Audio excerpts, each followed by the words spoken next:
마지막 반찬 한 젓가락을 내 밥그릇에 올려주며 내 맞은편에 앉은 김민준, 내 전남편이 입을 닦으며 말했다. 서연아, 이 밥 다 먹으면 우리 정말 끝인 거다. 좋게 헤어지자. 나는 말없이 고개를 끄덕였다. 내 앞에 음식에는 거의 손도 대지 않았다. 속이 손뭉치로 꽉 막힌 듯 답답했다. 이 김치찌개 집은 우리가 신혼 때 자주 오던 곳이었다. 비싸지는 않지만 맛이 일품이었다. 그때 민주는 항상 제일 좋은 돼지고기 한 점을 내 밥 위에 올려주고 자신은 김치 조각만으로 밥을 먹으며 허어 웃곤 했다. 하지만 지금 식탁은 그대로인데 사람은 변해버렸다. 민준이 시계를 쳐다보며 다시 말했다. 유라 씨, 아니, 최 비서한테 이따 나 좀 데리러 오라고 했어? 회사에 회의가 있어서. 그의 말은 너무나 자연스러웠다. 마치 최 비서라는 세 글자가 우리 이별 식사의 마지막을 장식하기 위해 태어난 단어인 것처럼 나는 앞에 놓인 냉수 한 컵을 들어 한 모금 마셨다. 차가운 물이 목구멍을 타고 흐르자 정신이 조금 드는 것 같았다. 알았어, 볼일 봐. 난 바로 공항으로 갈 거니까. 민주는 조금 놀란 눈치였다. 내가 울고불고 매달리거나 적어도 무슨 말이라도 더 할 줄 알았나 보다. 그는 잠시 멈칫하더니 이내 말했다. 그래, 그럼 잘 지내. 너도 잘 지내. 그 세 글자를 끝으로 나는 옆 의자에 놓아둔 가방을 들고 일어섰다. 뒤돌아보지 않고 식당 문을 향해 똑바로 걸어갔다. 유리문을 밀고 나서자 오후의 햇살이 눈부시게 쏟아졌다. 나는 숨을 깊게 들이마셨다가 천천히 내뱉었다. 1분. 젓가락을 내려놓고 식당 문을 나서는 데까지 아마 1분밖에 걸리지 않았을 것이다. 그 1분은 나의 8년간의 결혼과 사랑에 황급하고도 단호한 마침표를 찍었다. 길가에 익숙한 빨간색 스포츠카 한 대가 서 있었다. 최유라의 차였다. 차창이 내려가고 정교한 화장을 한 점고 화사한 얼굴이 드러났다. 최유라는 나를 보며 알 수 없는 미소를 지었다.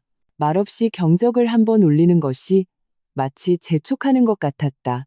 나는 못 본 척 손을 들어 택시를 잡았다. 문을 열고 차에 올라타 기사님께 말했다. 기사님, 인천국제공항으로 가주세요. 차가 출발하고 창밖의 서울 풍경이 빠르게 뒤로 스쳐 지나갔다. 나는 핸드폰을 꺼내 빠르게 움직였다. 먼저 김민준의 회사와 관련된 모든 카카오톡 단체 채팅방을 나갔다. 그리고 그의 연락처와 그의 보물 같은 최 비서의 연락처까지 차단했다. 이 모든 것을 끝내고 핸드폰 전원을 끈 뒤 유심칩을 빼내 가볍게 부러뜨렸다. 그리고는 차창 틈으로 던져버렸다. 작은 칩 하나가 허공에서 한 바퀴 돌더니 이내 사라졌다. 됐어, 박서연. 이제부터 넌 자유야. 택시 기사님이 백미러로 나를 힐끗 보며 궁금한 듯 물었다. 아가씨, 어디 멀리 가시나 봐요? 나는 고개를 끄덕이며 말했다. 네, 제주도로요. 제주도? 아이고, 거좋지. 근데 꽤 멀 텐데. 기사님이 감탄하듯 말했다. 그래, 아주 멀다. 보고 싶지 않은 모든 사람과 멀어질 수 있고 기억하고 싶지 않은 모든 일을 잊을 수 있을 만큼. 나는 눈을 감고 좌석에 기댔다.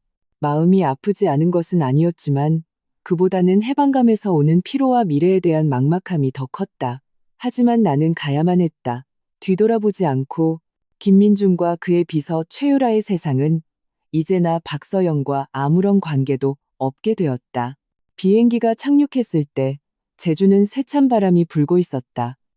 이렇게 강한 바람은 처음이었다. 하얀 파도가 공항 활주로와 멀리 보이는 지붕들을 뒤덮을 듯 밀려왔다. 공기는 차갑고 매서웠다. 폐 속으로 들어오는 공기는 칼날처럼 아프면서도 정신을 번쩍 들게 했다.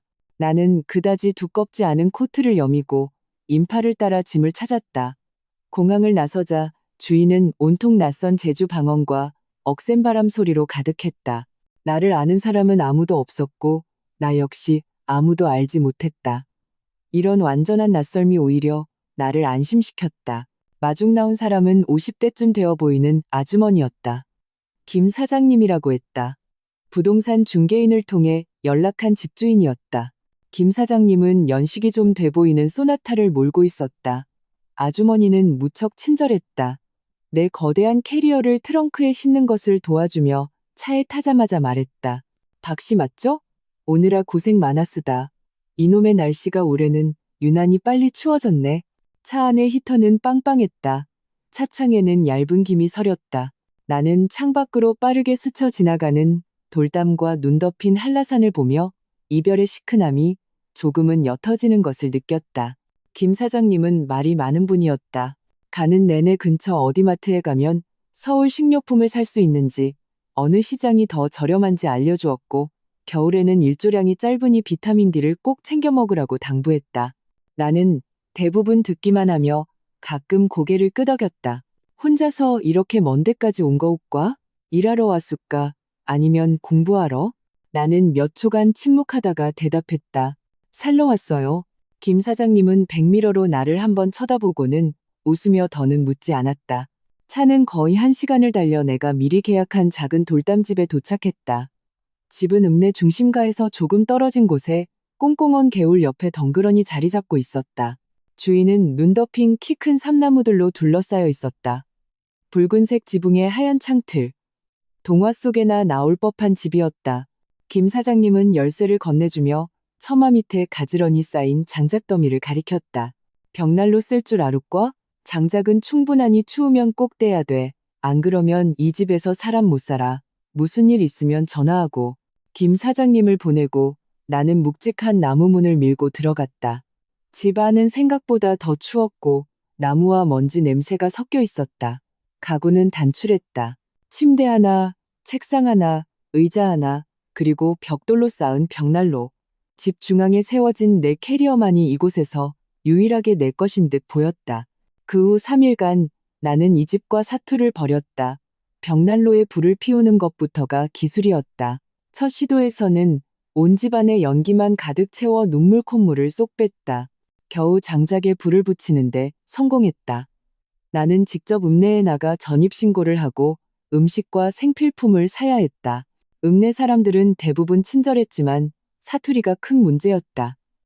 나는 손짓 발짓과 핸드폰 번역 앱을 동원해 겨우 소통했다.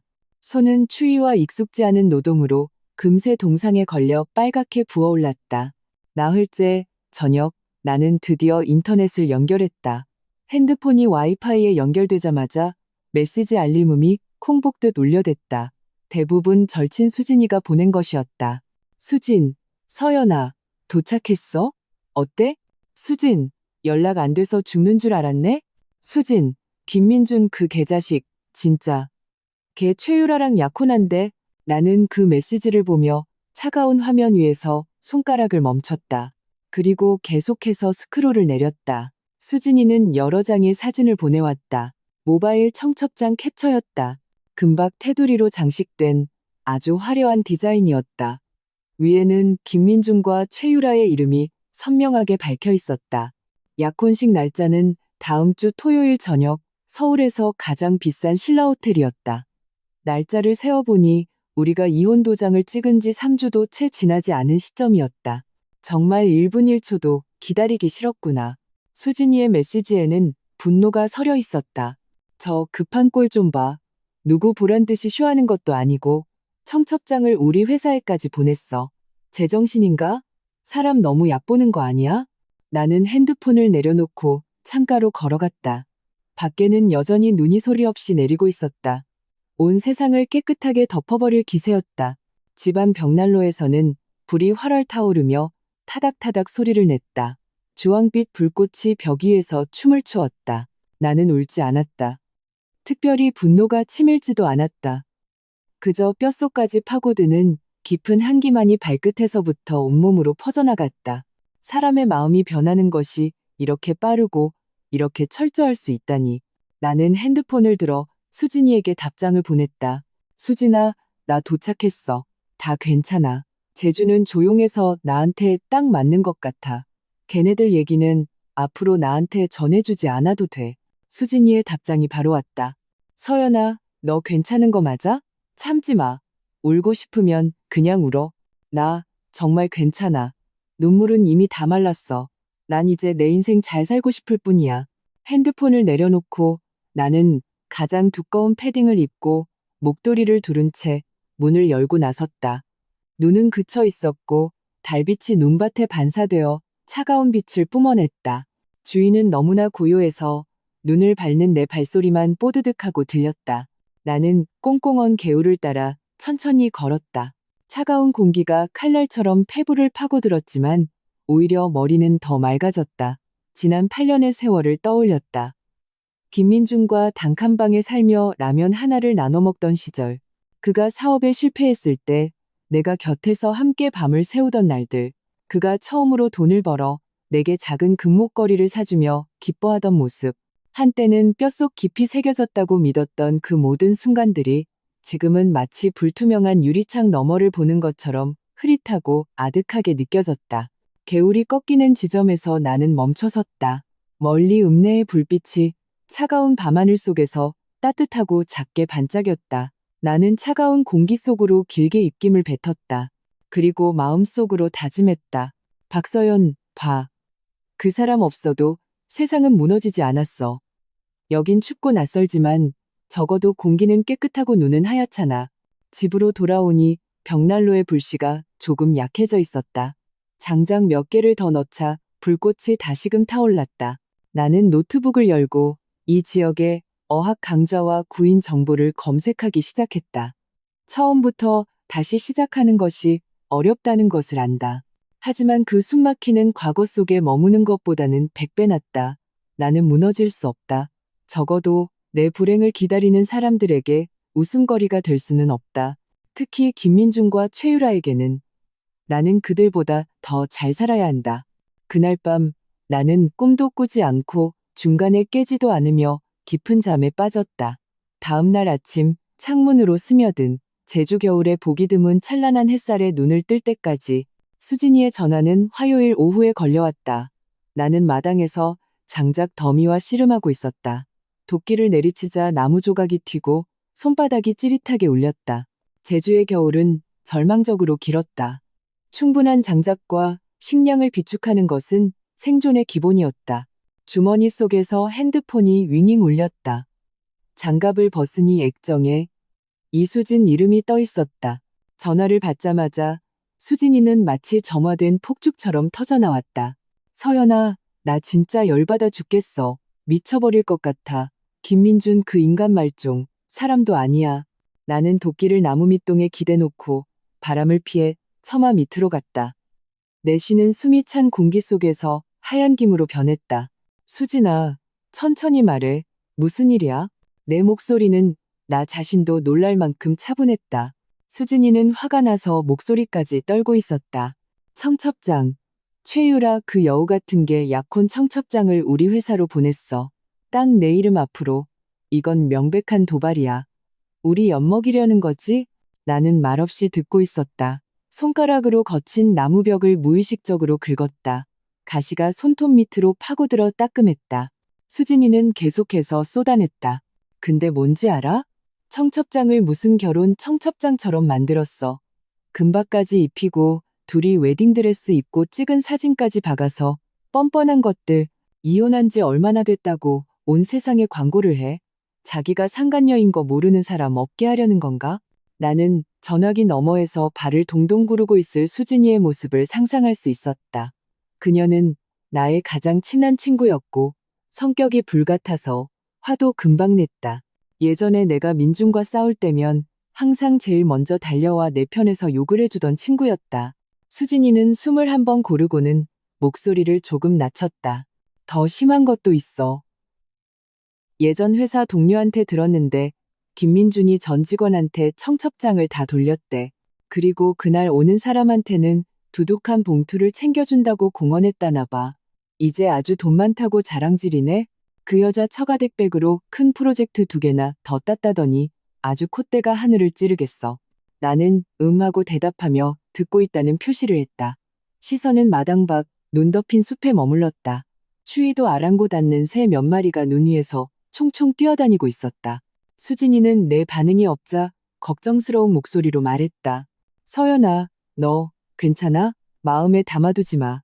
힘들면 나한테 다 털어놔. 안 되면 내가 휴가 내고 며칠 너한테 갈까? 나는 차가운 공기를 깊이 들이마시고는 전화기 너머로 말했다. 나 괜찮아. 수진아. 정말이야. 걱정하지 마. 나 여기 정말 좋아. 매일 장작 패고, 눈 구경하고, 조용하게 잘 지내. 이 말은 온전히 그녀를 위로하기 위한 것만은 아니었다. 가끔씩 밀려오는 외로움을 제외하면 대부분의 시간 동안 나는 이 규칙적인 노동과 단순한 삶 속에서 이상한 평온함을 찾고 있었다. 수진이는 믿지 않는 눈치였다. 거짓말하지 마. 약혼식이잖아. 걔네가 그렇게 대놓고 널 무시하는데 화가 안 나? 나는 씁쓸하게 웃었다. 웃음소리가 텅 빈 설원에서 유난히 공허하게 들렸다. 처음엔 좀 났지. 근데 지금은 별 느낌 없는 것 같아. 수진아, 넌 그냥 그 청첩장 못 받은 셈 쳐. 신경 쓰지 마. 걔네가 뭘 하든 어떻게 난리를 치든 이제 나랑은 상관없는 일이야. 수진이는 전화기 너머에서 한참 동안 말이 없다가 한숨을 쉬었다. 알았어. 네가 상관없다면 없는 거지. 근데 난 이 화를 못 참겠어. 그딴 게 같은 약혼식엔 절대 안 가. 내 눈만 버리지. 안 가는 걸로도 모자라. SNS에다 쌍욕이라도 퍼부어 줄 거야. 나는 다급하게 그녀를 말렸다. 수진아, 그러지 마. 걔네 때문에 괜히 문제 만들 필요 없어. 그냥 웃기는 코미디 한 편 본다고 생각해. 보고 나면 잊어버리는 거야. 나는 수진이의 성격을 잘 알았다. 그녀가 정말 인터넷에 무슨 글이라도 올리면 김민중과 최유라는 가만히 있지 않을 것이고 결국 그녀만 곤란해질 터였다. 몇 마디 더 이야기를 나누고 나는 이곳 생활이 안정적이며 어학원도 등록해서 다음 주부터 수업을 시작한다고 알려주었다. 수진이는 그제야 조금 안심하는 듯 몸조심하라는 당부를 한 무더기 쏟아내고 나서야 전화를 끊었다. 핸드폰을 내려놓자 마당은 다시 고요해졌다. 오직 바람이 나뭇가지를 스치는 소리만 윙윙 들릴 뿐이었다. 나는 그 자리에 서서 바로 장작을 패러 가지 않았다. 수진이가 전해준 소식은 평온해 보이던 호수에 던져진 돌멩이처럼 결국 잔잔한 파문을 일으켰다. 나는 집 안으로 들어가 서랍에서 불쏘시개로 쓰던 두꺼운 헌잡지를 꺼냈다. 그리고 한 장 한 장 찍기 시작했다. 종이는 벽난로 속에서 쉽게 불이 붙었다. 불꽃이 활활 타오르며 화려한 사진과 글자가 인쇄된 페이지들을 삼켰다. 주황빛 불꽃이 내 얼굴에 비쳐 조금 뜨거웠다. 나는 종이들이 오그라들며 검게 변하다가 결국 한 줌의 재로 변하는 것을 지켜보았다. 약혼식 소식 때문에 일렁이던 마음의 파문도 그 불꽃과 함께 서서히 타들어가는 것 같았다.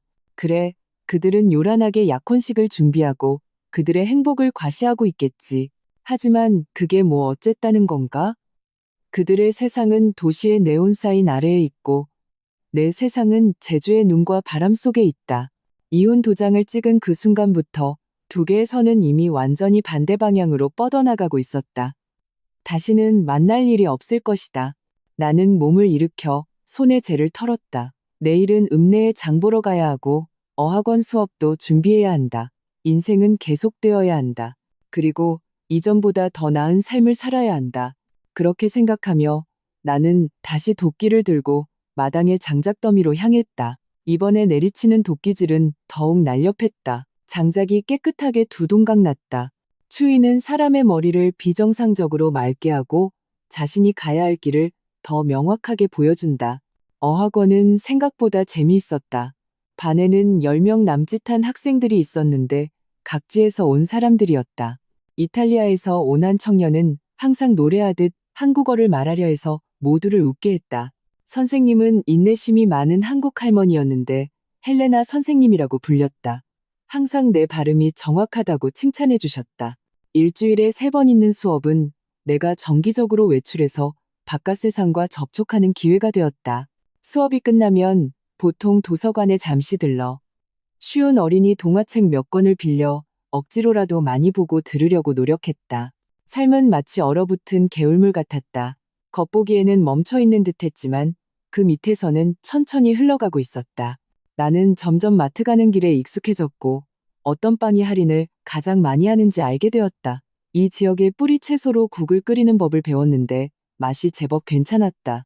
마당의 장작은 봄까지 뗄 수 있을 만큼 높이 쌓였다. 손의 동상은 나았다가 다시 생기기를 반복하며 얇은 굳은 살이 박였다. 가끔 밤이 깊어 벽난로 속에서 장작 타는 소리만 타닥타닥 울릴 때면 나는 여전히 수진이가 말했던 그 약혼식이 생각났다. 시차를 계산해보면 바로 내일 저녁이었다. 내가 한때 그토록 익숙했던 도시, 그 화려한 호텔. 지금쯤 성대한 의식을 위해 분주하겠지. 나는 값비싼 드레스를 입은 최유라가 김민준의 팔짱을 끼고 사람들의 주목을 받는 모습을 상상해 보았다. 그 장면이 스쳐 지나갔지만 이상하게도 마음에는 큰 파문이 일지 않았다. 마치 나와는 상관없는 영화 예고편을 보는 기분이었다. 나는 고개를 저었다. 마지막 장작을 쪼개벽에 기대 놓았다. 이런 생각은 부질없다. 차라리 내일 읍내에 가서 두꺼운 양말이나 한 켤레 살까 고민하는 편이 낫다. 같은 시각, 지구 반대편. 내가 떠나온 도시는 화려한 불빛으로 물들고 있었다. 도심 최고급 호텔 연회장. 크리스털 샹들리에가 눈부신 빛을 반사하고 공기 중에는 향수와 음식 냄새가 뒤섞여 있었다. 거대한 배경판에는 김민준과 최유라의 정교하게 보정된 웨딩 사진이 걸려 있었다. 두 사람은 꿀 떨어지는 미소를 짓고 있었다. 하객들은 화려한 옷차림으로 샴페인 잔을 들고 삼삼오오 모여 담소를 나누고 있었다. 김민준은 맞춤 제작한 고급 정장을 입고 머리는 한 올에 흐트러짐 없이 빗어 넘긴 채 의기양양하게 사업 파트너들의 축하 인사를 받고 있었다. 최유라는 그의 곁에 바싹붙어 반짝이는 스팽글이 가득 달린 긴 드레스를 입고 있었다. 목에 걸린 다이아몬드 목걸이가 조명 아래 반짝였다. 그녀의 얼굴에는 달콤하면서도 숨길 수 없는 의기양양한 미소가 걸려 있었다. 사회자는 무대 위에서 흥분된 목소리로 이 선남선녀 커플을 소개하며 그들의 운명적인 사랑 이야기를 읊어댔다. 객석에서는 형식적인 박수 소리가 터져 나왔다. 김민준은 최유라의 손을 잡고 무대 중앙으로 걸어나갔다. 그가 사회자에게서 마이크를 건네받아 목을 가다듬고 약혼 소감을 발표하려던 바로 그 순간이었다. 무대와 가까운 한 테이블. 딱 봐도 신분이 있어 보이는 점자는 하객 몇몇이 낮은 목소리로 대화를 나누고 있었다. 그중 머리가 희끗희끗한 노신사는 김민준이 초창기에 사업을 시작할 때 중요한 투자를 해줬던 이 회장이었다. 김민준은 항상 그를 이 회장님이라 부르며 깍듯이 모셨다. 이 회장은 무대를 보며 미간을 살짝 찌푸렸다. 그는 옆에 앉은 비슷한 연배의 친구에게 나지막이 한마디 툭 던졌다. 목소리는 크지 않았지만 사회자의 말이 끊기는 틈을 타 근처 몇 테이블의 사람들이 어렴풋이 들을 수 있을 정도였다. 허허, 판은 크게 버렸구먼. 근데 저 신부를 보고 있자니 자꾸 서연이 그 아이 생각이 나네. 김 사장이 처음 가장 힘들었던 몇 년간 서연이가 곁에서 한 푼 두 푼 아껴가며 버티게 해준 건데 지금 저 친구는 그의 옆에 있던 친구도 공감하는 듯 고개를 끄덕이며 맞장구를 쳤다. 누가 아니랍니까? 서연이 그 아가씨 참 능력 있고 성격도 좋았지요. 예전에 집에 놀러오면 설거지도 도맡아 하곤 했는데 안타까워요. 이 두 사람의 잡담은 마치 잔잔한 호수에 던져진 두 개의 작은 돌멩이와 같았다. 그들의 테이블에는 김민준의 성공 신화를 잘 아는 9세대 인물들이 앉아 있었다. 말이 한번 트이자 옆에서 바로 다른 사람이 말을 받았다. 이 회장님 말씀이 맞습니다. 제가 기억하기로 몇 년 전 겨울 김 사장 회사 자금줄이 거의 끊길 뻔했을 때 서연 씨가 자기 결혼 자금까지 전부 꺼내서 막아주지 않았습니까? 그야말로 조강지처였는데 말이죠. 그럼요. 지금 저 최 비서라는 친구는 듣자 하니 김 사장이 돈 좀 번 후에 회사에 들어왔다던데 이 자리까지 올라오는 속도가 정말 대단하네요. 그러니까 말입니다. 남자는 돈 생기면 변한다는 옛말 하나 틀린 게 없어요. 서연 씨만 불쌍하게 됐죠. 듣자 하니 이혼하고 혼자 외국으로 떠났다던데 지금은 어떻게 지내는지 모르겠네요. 이러한 수군거림은 비록 낮은 목소리였지만 마치 물결처럼 이 회장의 테이블을 중심으로 사방으로 조용히 퍼져나갔다. 원래는 그저 얼굴 도장이나 찍으러 왔다가 내막을 잘 몰랐던 젊은 하객들도 귀를 쫑긋 세웠다. 그들의 얼굴에는 호기심과 함께 무언가 깨달았다는 표정이 스쳤다. 무대 위 빛나는 주인공 커플을 다시 바라보는 시선에는 뭐라 설명하기 힘든 미묘한 감정이 섞여 있었다. 김민준은 무대 위에서 막 사랑의 고백을 시작하려던 참이었다. 하늘에 감사합니다. 제게 유라 씨를 만나게 해주셔서. 그녀는 마치 한 줄기 빛처럼 제 삶을 밝혔습니다. 그는 객석 일부 구역의 분위기가 어딘가 이상하다는 것을 예민하게 감지했다. 원래 자신과 유라에게 집중되어 있던 시선들이 어딘가 흔들리고 있었고 몇몇 사람들은 여전히 수군거리며 순수한 축복과는 거리가 먼 표정을 짓고 있었다. 그의 미소가 순간 굳었지만 이내 평정을 되찾고 준비된 대사를 계속 이어나갔다. 최유라 역시 이상한 낌새를 눈치챘다. 그녀는 민준의 팔을 잡은 손에 무심코 힘을 주었다. 그녀의 완벽한 미소는 조금씩 위태로워 보였다. 애써 태연한 척했지만 시선은 자꾸만 객석에서 속삭이는 쪽으로 향했다. 그리고 그 수군거림은 멈추지 않았다. 오히려 당사자들이 무대 위에 서자 더욱 구체적이고 날카로워졌다. 저기 김 사장 목에 맨 넥타이 좀 봐. 명품 브랜드 신상 같은데 꽤 비싸겠지? 최 비서 손에 낀 반지도 다이아몬드가 엄청 크네. 돈 꽤나 들었겠어. 이 화려함, 이 규모, 옛날에 서연 씨랑 그 좁은 단칸방에서 결혼식 올릴 때랑은 정말 하늘과 땅 차이네. 그러니까 말이야. 역시 고생은 조강지처랑 같이 하는 거지. 나중에 들어온 사람은 쯧쯧 알 수 없지. 듣자 하니 서연 씨는 이혼할 때 위자료도 한 푼 안 받고 그냥 혼자 떠났다던데. 그래? 아마 마음의 상처를 단단히 입었나 보네. 참 좋은 여자였는데 김 사장이 정말 못할 짓을 했어. 이런 말들이 끊임없이 마치 수많은 작은 바늘처럼 시끄러운 음악과 박수 소리를 뚫고 무대 중앙의 두 사람에게 정확히 날아가 꽂혔다. 김민준의 이마에서는 식은땀이 흐르기 시작했다.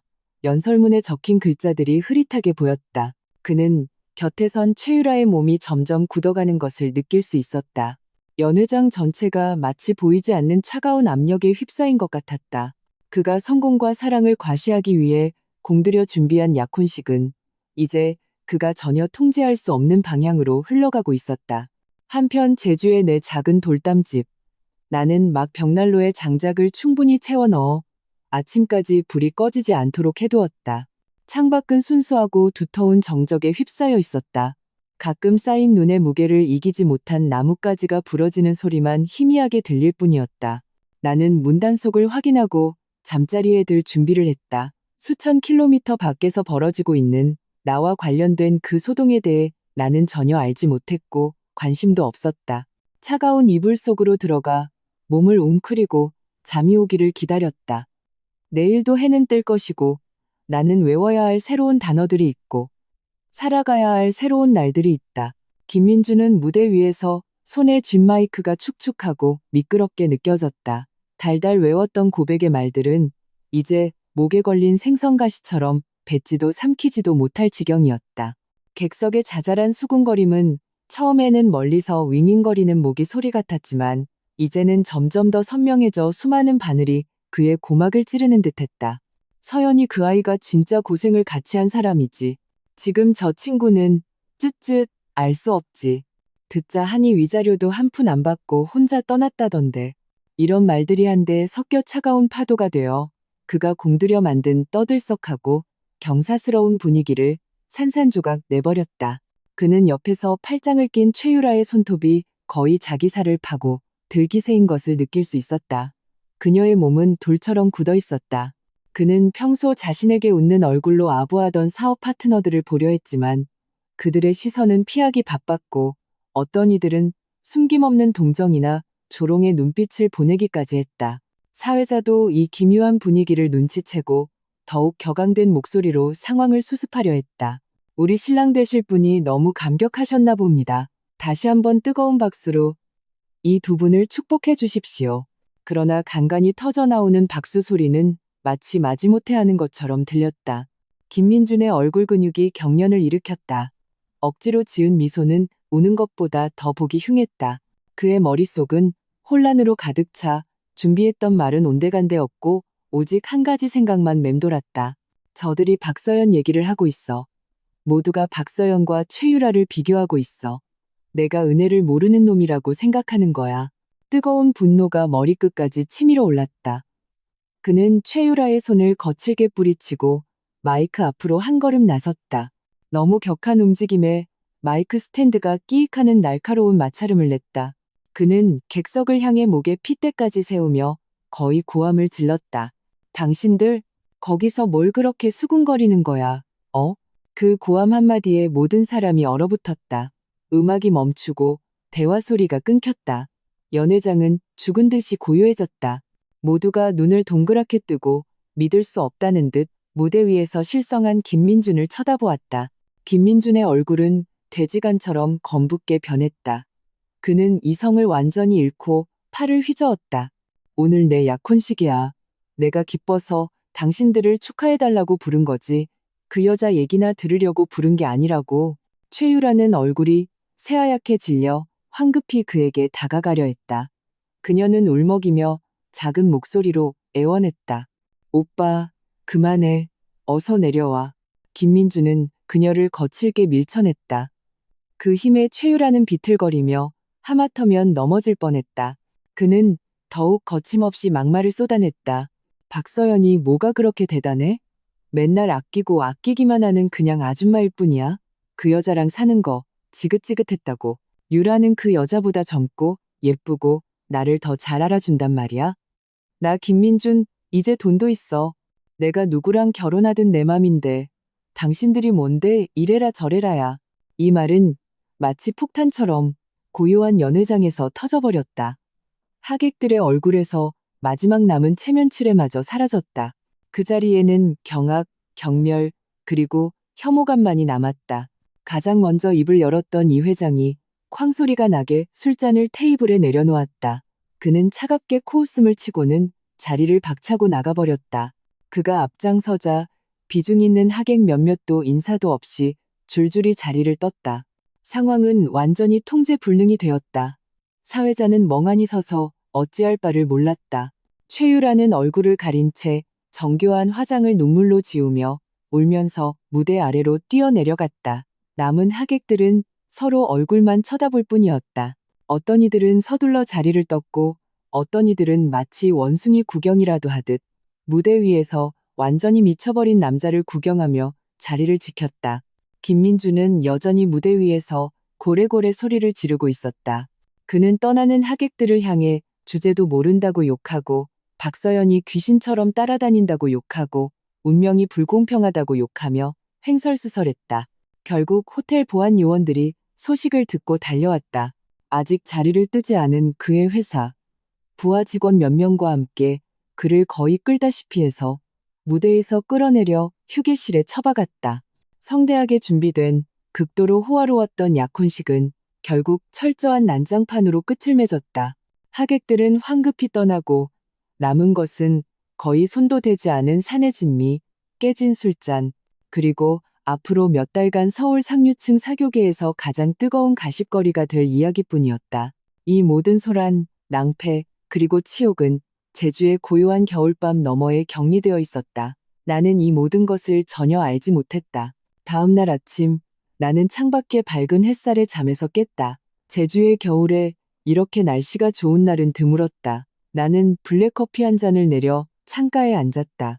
커피를 조금씩 마시며 도서관에서 막 빌려온 한국어 그림책을 펼쳤다. 더듬거리며 간단한 문장들을 읽고 있었다. 점심때가 되어서야 핸드폰을 켰다.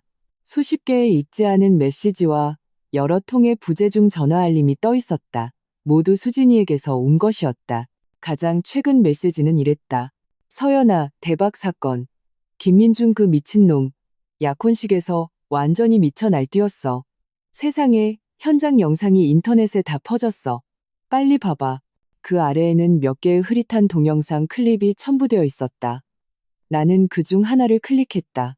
화면은 흔들리고 소리는 시끄러웠지만 화려하게 장식된 무대 위에서 김민준이 일그러진 얼굴로 팔을 휘두르며 객석을 향해 고함치는 모습이 선명하게 보였다. 구체적인 내용은 들리지 않았지만 그 미친 듯한 모습은 내 기억 속에 어떤 상황에서든 체면을 중시하던 김민준과는 완전히 다른 사람이었다.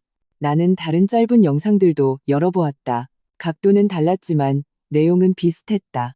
김민준의 포효, 최유라의 울음, 하객들의 경악과 퇴장. 마지막 영상에는 심지어 김민준이 몇몇 남자들에게 붙들려 엉망인 모습으로 무대에서 끌려나가는 장면까지 담겨 있었다. 수진이의 메시지는 계속해서 팝업처럼 떴다. 자, 진짜 꼴 좋다. 어디 잘난 척 계속해보시지. 너한테 그렇게 못되게 굴더니 이제 온 서울 사람들이 다 걔 비웃을 거야. 듣자 하니 큰 고객들 여럿이 그 자리에서 바로 계약 파기했대. 저런 사람은 정서적으로 불안정해서 믿을 수 없다고. 최유라는 울다가 화장 다 번지고 탁 꼴 좋다. 서연아, 봤어? 이게 바로 인과응보야. 나는 그 영상과 글자들을 보며 예상외로 마음이 평온했다. 복수심에서 오는 통쾌함도 일말의 동정심도 없었다. 마치 나와는 상관없는 사회 뉴스를 보는 기분이었다. 무대 위에서 히스테리를 부리는 남자와 그 옆에서 어쩔 줄 몰라 하는 여자는 그저 서투른 총극 속에서 열심히 연기하는 낯선 배우들처럼 보일 뿐이었다. 나는 수진이에게 답장했다. 봤어? 수진이는 바로 물음표를 연달아 보냈다. 이게 다야? 뭐 할 말 없어? 속 시원하지 않아? 나는 잠시 생각하다가 화면에 글자를 입력했다. 별 느낌 없어. 걔네가 어떻게 되든 이제 나랑 상관없으니까. 나 좀 이따 어학원 시험 있어서 복습해야 해. 그 메시지를 보내고 나는 핸드폰을 내려놓았다. 컵에 담긴 식어버린 커피를 마저 마셨다. 햇살이 유리창을 통해 들어와 나무 바닥을 따뜻하게 비추었다. 공기 중의 먼지들이 빗줄기 속에서 천천히 춤을 추었다. 나는 그 그림책을 집어들고 다시 그 낯선 음절들을 나지막이 읽기 시작했다. 바깥 세상은 시끄럽지만 내 작은 돌담집 안은 조용했다. 이 고요함은 실제하는 것이었다.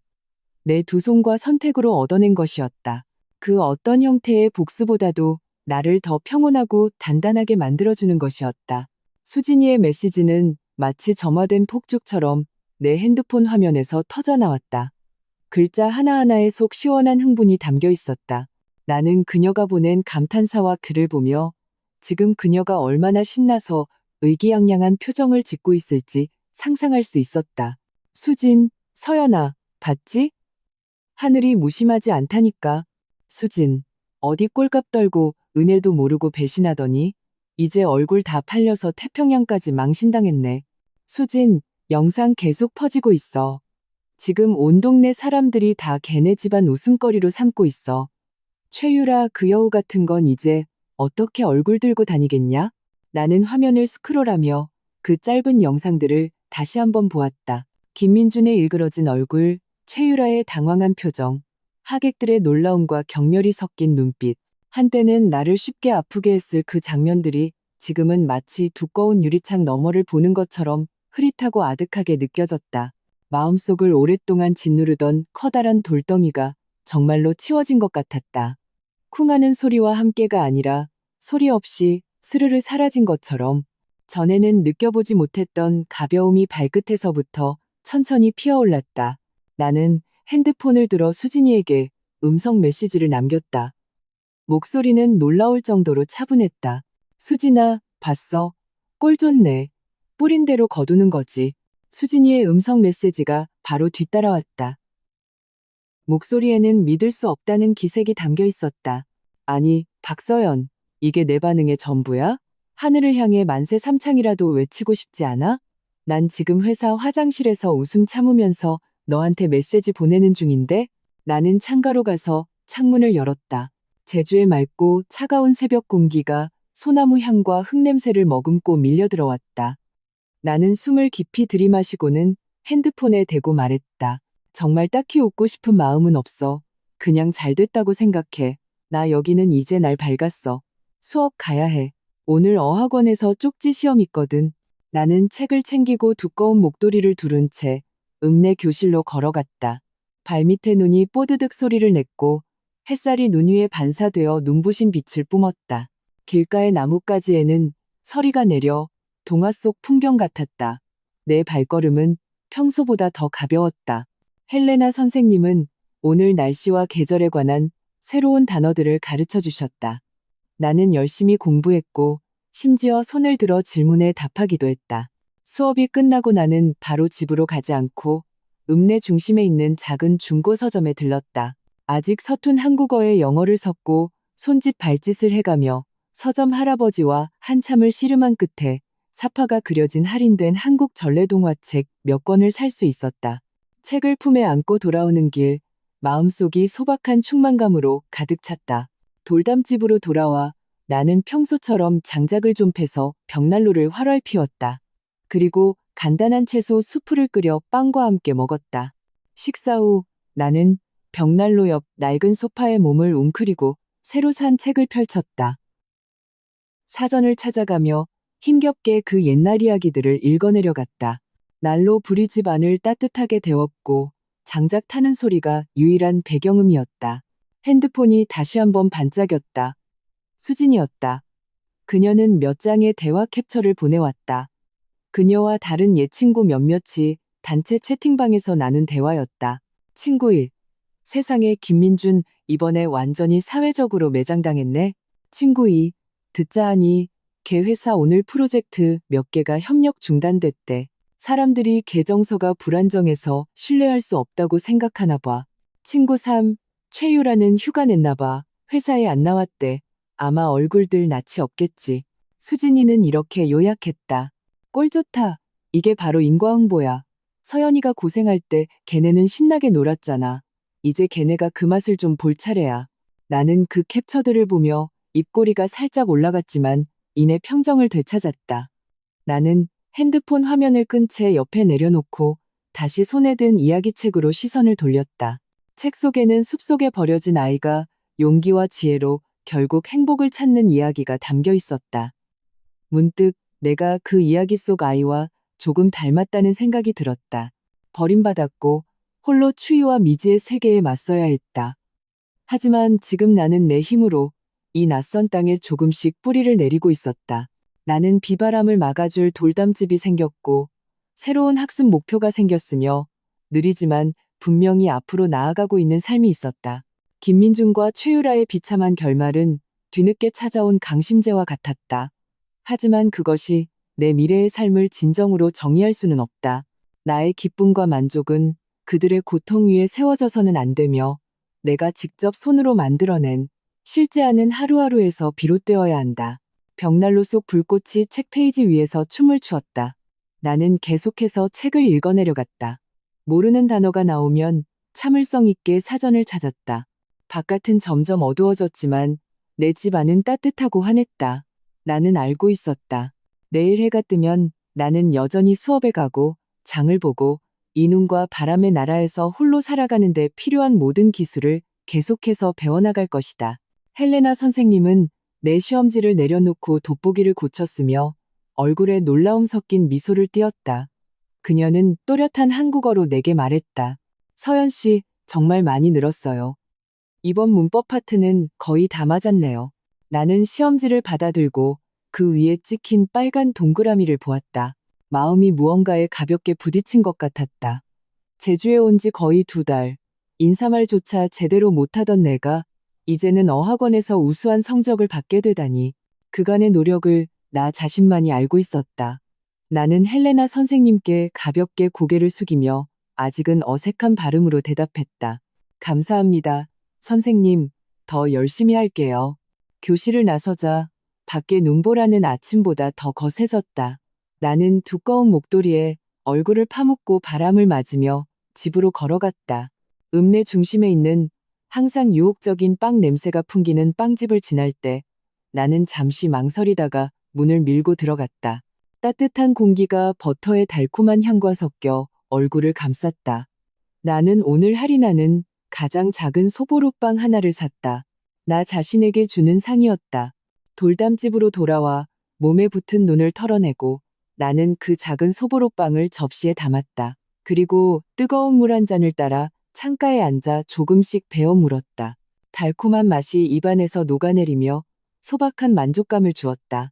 나는 가계부를 꺼내 이번 달 지출을 계산하기 시작했다. 어학원 수강료, 집세, 식비, 교통비, 숫자를 더하자 방금 성적 때문에 부풀었던 기쁨이 다시 가라앉았다. 가져온 돈은 마치 눈 덮인 산 같아서 보기에는 많아 보였지만 녹는 것은 순식간이었다.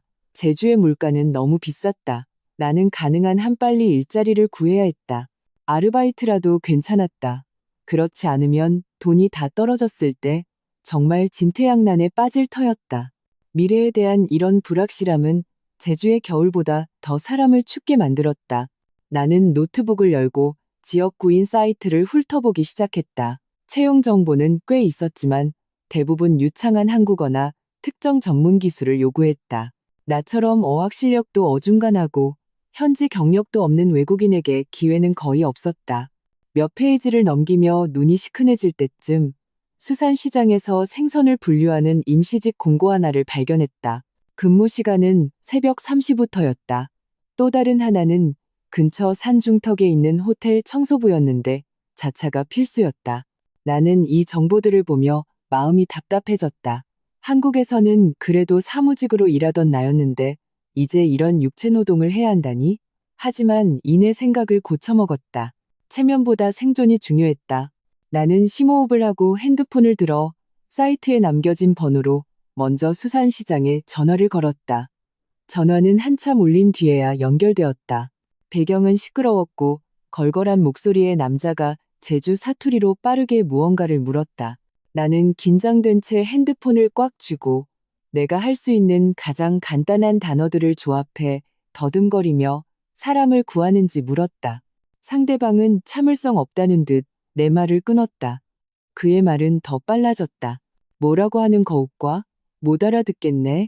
우리는 힘쓰는 일 할 줄 알고 말귀 알아듣는 사람 필요하오다. 한국말도 못하면 안 돼? 그는 내가 다시 입을 떼기도 전에 전화를 끊어버렸다. 수화기에서는 뚜뚜 하는 소리만 들렸다. 나는 핸드폰을 쥔 채 한참 동안 멍하니 서 있었다. 창밖의 눈보라는 더욱 거세져 유리창을 두드리는 것 같았다. 나는 마음을 다잡고 이번에는 그 호텔에 전화를 걸어보았다. 이번에 전화를 받은 사람은 목소리가 부드러운 여자였다. 하지만 내가 차가 없어서 악천 후에도 제 시간에 출퇴근을 보장할 수 없다고 듣자 그녀 역시 정중하게 거절했다. 죄송합니다. 손님, 저희가 위치가 좀 외져서 대중교통이 불편해요. 차가 없으면 좀 힘들어요. 두 통의 전화를 끝내고 나니 아까 먹은 소보로빵의 단맛은 온데간데없고 입안에는 쓴맛만 가득했다. 나는 노트북을 닫고 벽난로 앞으로 가서 말없이 장작 몇 개를 더 넣었다. 불꽃이 마른 나무를 삼키며 따뜻한 빛과 열을 뿜었지만 내 마음속 한기를 몰아내지는 못하는 것 같았다. 정말 막다른 길에 다다른 걸까? 결혼이라는 진흙탕에서 겨우 빠져나왔는데 이제는 경제적인 어려움에 빠지게 되는 걸까? 억울했다. 나 박서연은 그렇게 쉽게 무너지는 사람이 아니었다. 다음 날 어학원 수업에 갔을 때 나는 조금 심란해 보였다. 수업이 끝나고 헬레나 선생님이 나를 불러 세웠. 서연 씨, 안색이 안 좋아 보여요. 무슨 어려운 일 있어요? 나는 헬레나 선생님의 자애로운 눈을 보며 잠시 망설이다가 사실대로 털어놓았다. 선생님, 저 일자리를 구해야 해요. 돈이 거의 다 떨어져 가요. 헬레나 선생님은 무언가 생각하는 듯 고개를 끄덕였다. 그녀는 내 어깨를 토닥이며 위로했다. 걱정 말아요, 아가. 새로운 곳에 처음 오면 다 그런 법이야. 내가 한번 알아봐 줄게. 읍내 사람들은 내가 다 잘 아니 혹시 서연 씨에게 맞는 일이 있을지도 모르지. 나는 그녀에게 감사 인사를 했다. 희망이 희박하다는 것을 알았지만 누군가 도와주겠다는 것만으로도 길이 하나 더 생긴 셈이었다. 며칠이 더 지났지만 일자리는 여전히 구해지지 않았다.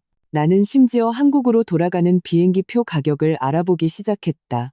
하지만 그 숫자를 보고는 이내 그 생각을 지웠다. 돌아간다고?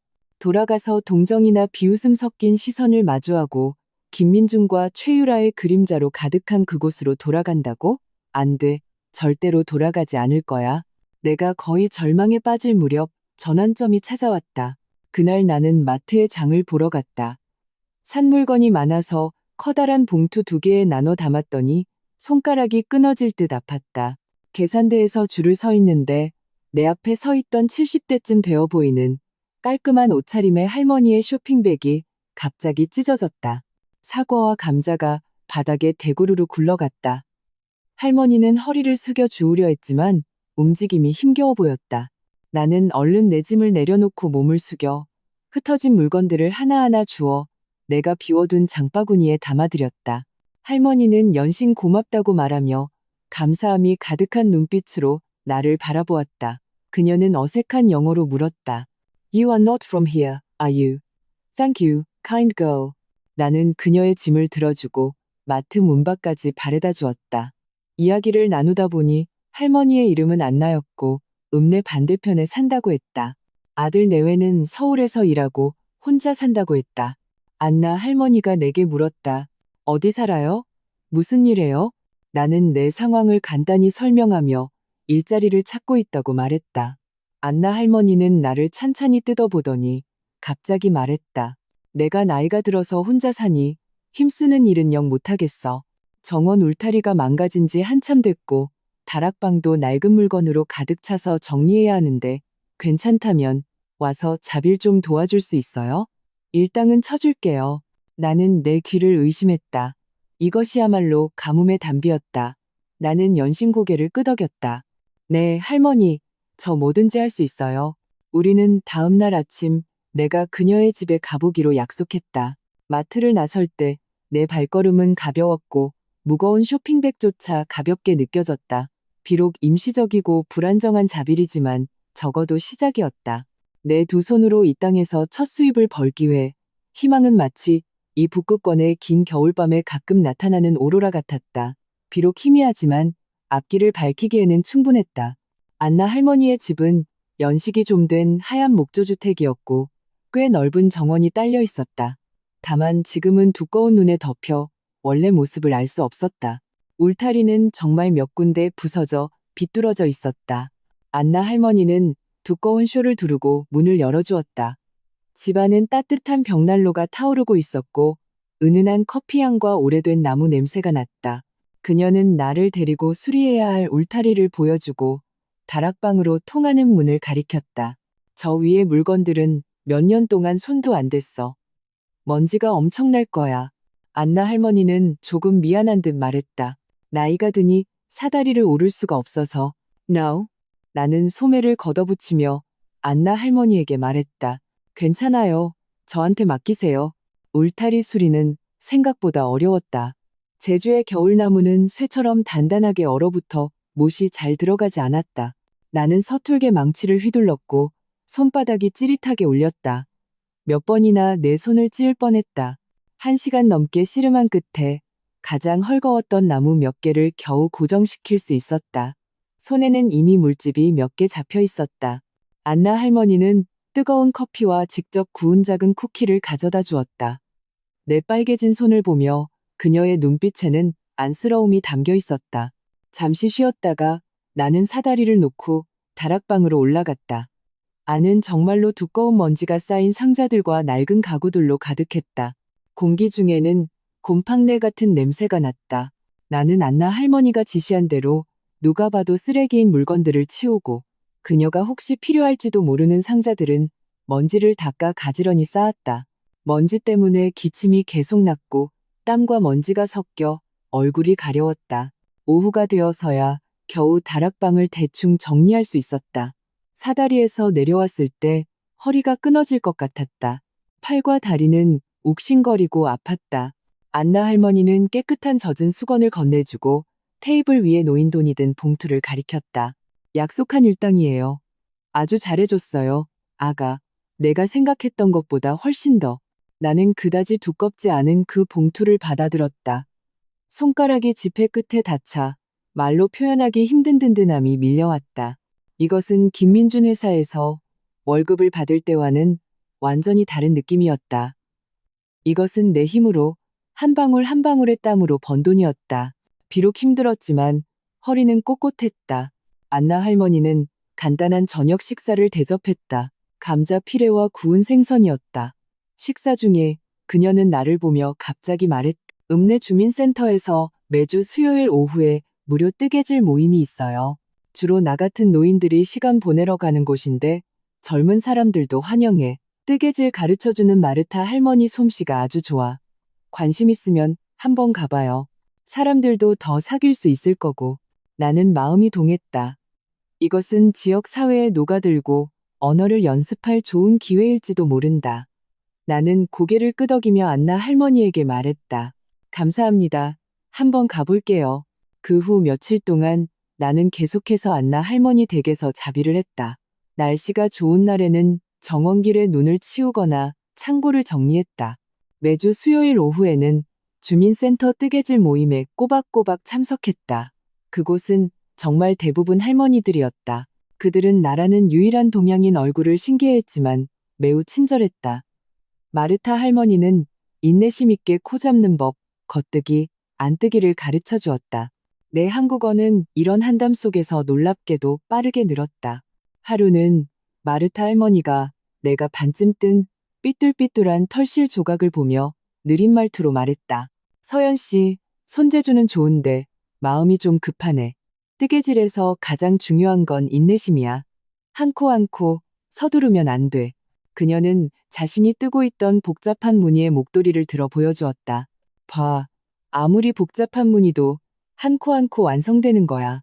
나는 그 정교한 목도리를 보고 다시 내 손에 들린 조악한 털실 조각을 보았다. 문득 무언가 깨달은 것 같았다. 인생도 아마 이와 같을 것이다. 서두르면 안 된다. 나는 한 코 한 코, 나의 새로운 삶을 천천히, 그리고 단단하게 짜나가야 한다.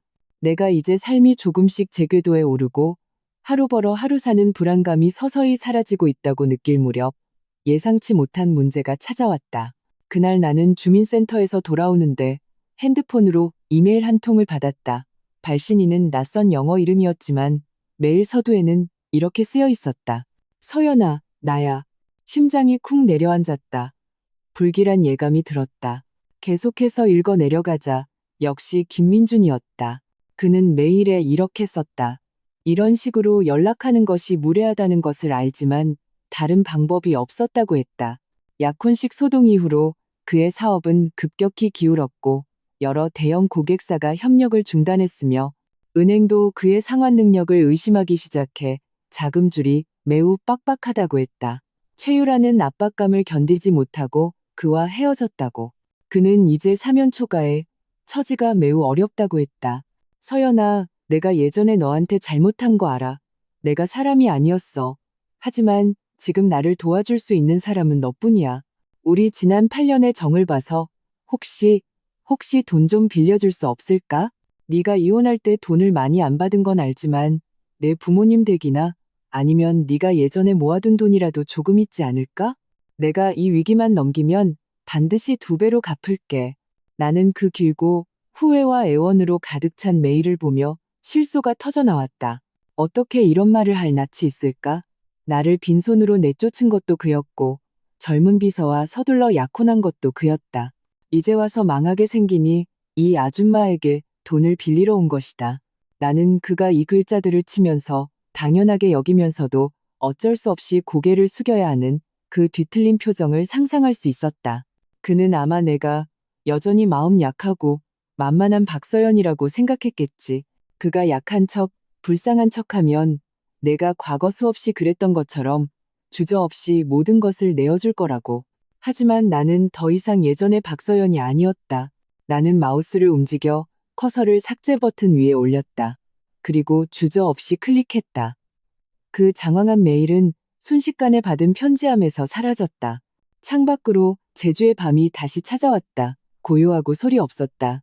나는 뜨담한 털실을 집어들고 마르타 할머니가 가르쳐준 뜨개질법을 따라 계속해서 한 코는 겉뜨기, 한 코는 안뜨기. 이번에는 내 마음이 아주 평온했고 손도 안정적이었다. 안나 할머니가 소개해준 주민센터의 일은 근처 관광객들의 스키복을 수선하거나 사이즈를 줄여주는 것이었다. 제주의 겨울은 길고 스키를 타는 사람도 많아 이런 일은 비록 자잘하지만 수요가 꾸준했다. 나는 간단한 꿰매기나 손님 요구에 따라 바짓단이나 소매단을 줄이는 일을 맡았다. 마르타 할머니의 아들이자 주민센터 책임자는 내게 창고 열쇠 하나를 주었는데 그 안에는 낡았지만 아직 쓸만한 재봉틀이 있었다. 이 일은 말을 많이 할 필요가 없어 내게 딱 맞았다. 나는 매일 오전에 안나 할머니 댁에서 자비를 하고 오후에는 주민센터의 그 천과 낡은 신문지 냄새가 나는 작은 방에서 시간을 보냈다. 재봉틀을 밟으며 규칙적인 드르륵 소리를 듣는 동안 나는 찢어진 옷을 원상복구하거나 너무 긴 바지를 몸에 맞게 고칠 수 있었다. 옷을 찾아가는 손님들의 만족스러운 표정을 볼 때면 마음속에 작은 성취감이 피어올랐다. 버는 돈은 많지 않았지만 꾸준히 들어와 매달 식비와 기본 생활비를 충당하고 조금씩 저축까지 할 수 있었다. 수진이는 가끔 메시지를 보내왔는데 처음에 흥분된 어조는 이제 애잔함으로 바뀌어 있었다. 그녀는 김민준의 회사가 정말 어려워진 것 같다고 했다. 사무실도 빼서 외진공단으로 옮겼고 예전에 그에게 아부하던 사람들도 모두 자취를 감췄다고 했다. 최유라는 그와 헤어진 후 곧바로 다른 돈 좀 있는 사장을 만났다고도 했다. 수진이는 음성 메시지에서 혀를 차며 말했다. 서연아, 이게 바로 인과응보 아니겠어? 걔 지금쯤 땅을 치고 후회하고 있을걸. 나는 어깨와 귀 사이에 핸드폰을 끼운 채 손으로는 계속해서 점퍼에 지퍼를 갈고 있었다. 평온한 목소리로 대답했다. 수진아, 걔 얘기는 이제 정말 안 해도 돼. 나 지금 일이 많아서 바빠. 수진이는 잠시 멈칫하더니 이내 웃었다. 알았어. 이제 말 안 할게. 바쁘다니 다행이다. 너 지금 그 모습 정말 보기 좋다. 내가 다 기쁘네. 전화를 끊고 나는 계속해서 말을 듣지 않는 지퍼와 씨름했다. 그래, 나도 지금 내 모습이 괜찮다고 생각한다. 매일 할 일이 있고 돈을 번다. 비록 많지는 않지만 마음은 편안하다. 손에 굳은 살은 더 두꺼워졌지만 몸은 예전보다 더 단단해졌다. 가끔 거울을 보면 내 두 뺨이 제주의 바람에 발갛게 상기되어 있는 것을 발견한다. 눈빛도 예전에 그 순종적이고 우울했던 모습이 아니라 뭐라 설명하기 힘든 단단함이 더해져 있었다. 하루는 키가 큰 제주 남자의 스키 바지를 수선하고 있었다. 그는 바짓단을 3cm 줄여달라고 했다. 간단한 일이라 금방 끝냈다. 남자는 입어보고는 아주 만족해했다. 돈을 지불하면서 그는 재봉틀을 다루는 내 손을 보더니 갑자기 서툰 영어로 물었다. Lady, your skill is very good. Do you only do simple alterations? Can you do something more complex? Like, resew a traditional hand-knitted sweater? My mother has a favorite old sweater, but the sleeves are worn out and she can't bear to throw it away. 나는 재봉틀 페달에서 발을 떼고 고개를 들어 그를 보았다. 복잡한 전통 스웨터를 복원하는 것. 이것은 내 현재 능력을 벗어나는 일이었다. 하지만 나는 그 남자의 기대에 찬 눈빛을 보고 마르타 할머니가 가르쳐준 기초 뜨개질법을 떠올리며 마음속에 대담한 생각이 싹 텄다. 나는 바로 거절하지 않고 신중하게 대답했다. I need to see the sweater first. Traditional patterns are complex. I can't guarantee a perfect restoration, but I can try. 그 남자는 기뻐하며 다음 날 스웨터를 가져오겠다고 했다. 그가 떠난 후 나는 재봉틀 앞에 앉아 심장이 쿵쾅거리는 것을 느꼈다. 이 일을 맡는 것은 위험했다. 만약 잘 해내지 못하면 이제 막 시작한 이 작은 사업의 평판을 망칠 수도 있었다. 하지만 다른 한편으로는 기회이기도 했다. 만약 성공한다면 좀 더 기술적이고 보수가 높은 일을 맡을 수 있는 발판이 될 수도 있었다. 다음 날 그 남자는 정말 어머니의 낡은 스웨터를 가져왔다. 두꺼운 양모 스웨터였는데 전통적인 짙은 붉은색과 푸른색이 섞여 있었고 가슴에는 복잡한 눈꽃 무늬가 있었다. 한쪽 팔꿈치에는 커다란 구멍이 뚫려 있었고 주위의 털실도 약해져 있었다. 나는 뜨개질 방법과 무늬를 꼼꼼히 살핀 후 그 남자에게 말했다. 시간이 좀 필요해요. 그리고 맞는 색의 털실을 찾아야 하는데 쉽지 않을 거예요. 하지만 최선을 다해 볼게요. 나는 스웨터를 받고 바로 마르타 할머니를 찾아갔다. 마르타 할머니는 돋보기를 쓰고 구멍과 무늬를 자세히 보더니 고개를 끄덕였다가 다시 저었다. 서연 씨, 이건 좀 어렵겠네. 단순히 꿰매는 게 아니라 무늬의 흐름을 알아야 해. 그래도 한번 해봐. 내가 비슷한 털실을 좀 가지고 있으니 무늬 보는 법도 천천히 가르쳐 줄게. 그 후 일주일 동안 나는 간단한 수선일을 제외한 모든 시간을 그 낡은 스웨터에 쏟아부었다. 나는 마르타 할머니를 따라 하나하나 배우고 도안을 보고 풀었다가 다시 뜨기를 반복했다. 불빛 아래서 눈이 시큰거렸고 손가락은 털실에 쓸려 붉은 자국이 남았다. 가끔 한밤중에 깨면 머릿속에는 온통 교차하는 색깔과 뜨개질 법뿐이었다. 안나 할머니는 몇 번 나를 보러 와서 직접 구운 간식을 가져다 주었다. 그녀는 불빛 아래 집중하는 내 모습을 보며 마르타 할머니에게 조용히 말했다.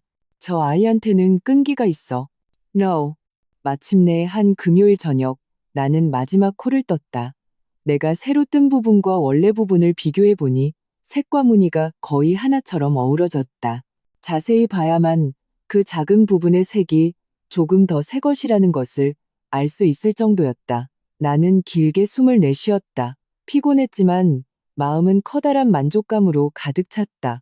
주말에 그 남자가 스웨터를 찾으러 왔다. 그가 거의 완벽하게 복원된 소매를 보았을 때 놀라서 눈을 동그랗게 떴. 손으로 수선한 부분을 반복해서 만져보며 연신 말했다. 믿을 수가 없네요. 정말 대단해요. 이건 그냥 원래랑 똑같잖아요. 어머니가 정말 기뻐하실 거예요.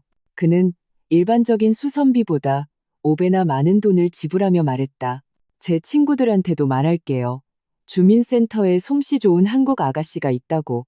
나는 그 돈을 받으며 손가락이 살짝 떨렸다. 이것은 단순히 돈이 아니었다. 이것은 인정이었다. 내 두 손과 끈기로 이 낯선 땅에서 얻어낸 첫 번째 진정한 존중이었다. 저녁에 나는 이 추가 수입으로 평소에는 엄두도 못 내던 읍내 식당에 가서 뜨끈한 흑돼지 김치찜을 시켰다. 식당 안은 불빛이 따뜻했고 사람들은 조용히 대화를 나누고 있었다. 나는 맛있는 음식을 먹으며 창밖에 흩날리는 눈꽃을 보았다. 마음은 전례 없이 평온하고 단단했다. 그 복원된 전통 스웨터는 마치 작은 문고리처럼 내게 예상치 못한 문을 열어주었다. 그 제주 남자는 정말 약속을 지켰다. 며칠 지나지 않아 낯선 얼굴들이 수선이 필요한 양모 스웨터나 스키복을 들고 주민센터로 찾아오기 시작했다. 그들은 대부분 친구의 소개를 통해 솜씨 좋은 한국 아가씨를 지명해서 찾아왔다. 일은 점점 다양해졌다. 단순히 바짓단을 줄이는 것만이 아니었다. 낡은 외투를 아이 사이즈로 줄여달라는 요구도 있었고 달아빠진 배낭 어깨끈을 보강해달라는 일도 있었다. 심지어 어떤 사람은 가장자리가 해진 집안 대대로 내려오는 자수 벽걸이를 가져와 복원할 수 있는지 물었다. 이러한 도전들은 내가 정신을 바짝 차리게 만들었다. 나는 하면서 배우고 배우면서 했다. 마르타 할머니는 나의 기술 고문이 되었다. 어려운 문제에 부딪히면 나는 그녀에게 조언을 구했고 그녀는 항상 웃으며 두껍고 누렇게 바른 수공예 책을 꺼내 돋보기를 쓰고 참을성 있게 가르쳐 주었다. 내 한국어는 이런 실전 속에서 비약적으로 발전했다. 손님들의 요구를 명확히 이해하기 위해 나는 억지로 문장을 만들고 손짓 발짓을 해야만 했다. 손님들도 인내심이 많아서 내가 말을 어려워하면 속도를 늦추거나 쉬운 단어로 반복해 주었다. 점차 내가 할 수 있는 대화는 길어졌고 심지어 그들끼리의 잡담도 알아들을 수 있게 되었다. 수입은 여전히 미미했지만 이전보다 훨씬 안정적이었다. 나는 이제 가끔 마트에서 비싼 연어 한 조각이나 신선한 딸기 한 팩을 사서 나 자신에게 상을 줄 용기도 생겼다. 나는 번 돈을 꼼꼼하게 몇 부분으로 나누었다. 집세, 식비, 생활비, 그리고 작은 저축계좌도 하나 만들었다. 그 안에서 천천히 늘어나는 숫자를 보며 미래에 대한 불확실함은 점차 발을 땅에 딛는 듯한 안정감으로 바뀌어갔다. 나는 이 작은 읍내를 진정으로 관찰하고 녹아들기 시작했다.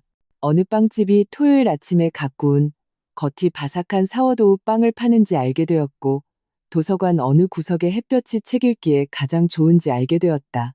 항상 느리지만 유난히 꼼꼼한 우체국 할아버지, 마트에서 몰래 과일 몇 개를 더 담아주던 계산원 아가씨와도 얼굴을 익혔다. 한때는 그토록 낯설었던 이 장소가 이제는 온기를 띠고 나의 흔적이 깃들기 시작했다.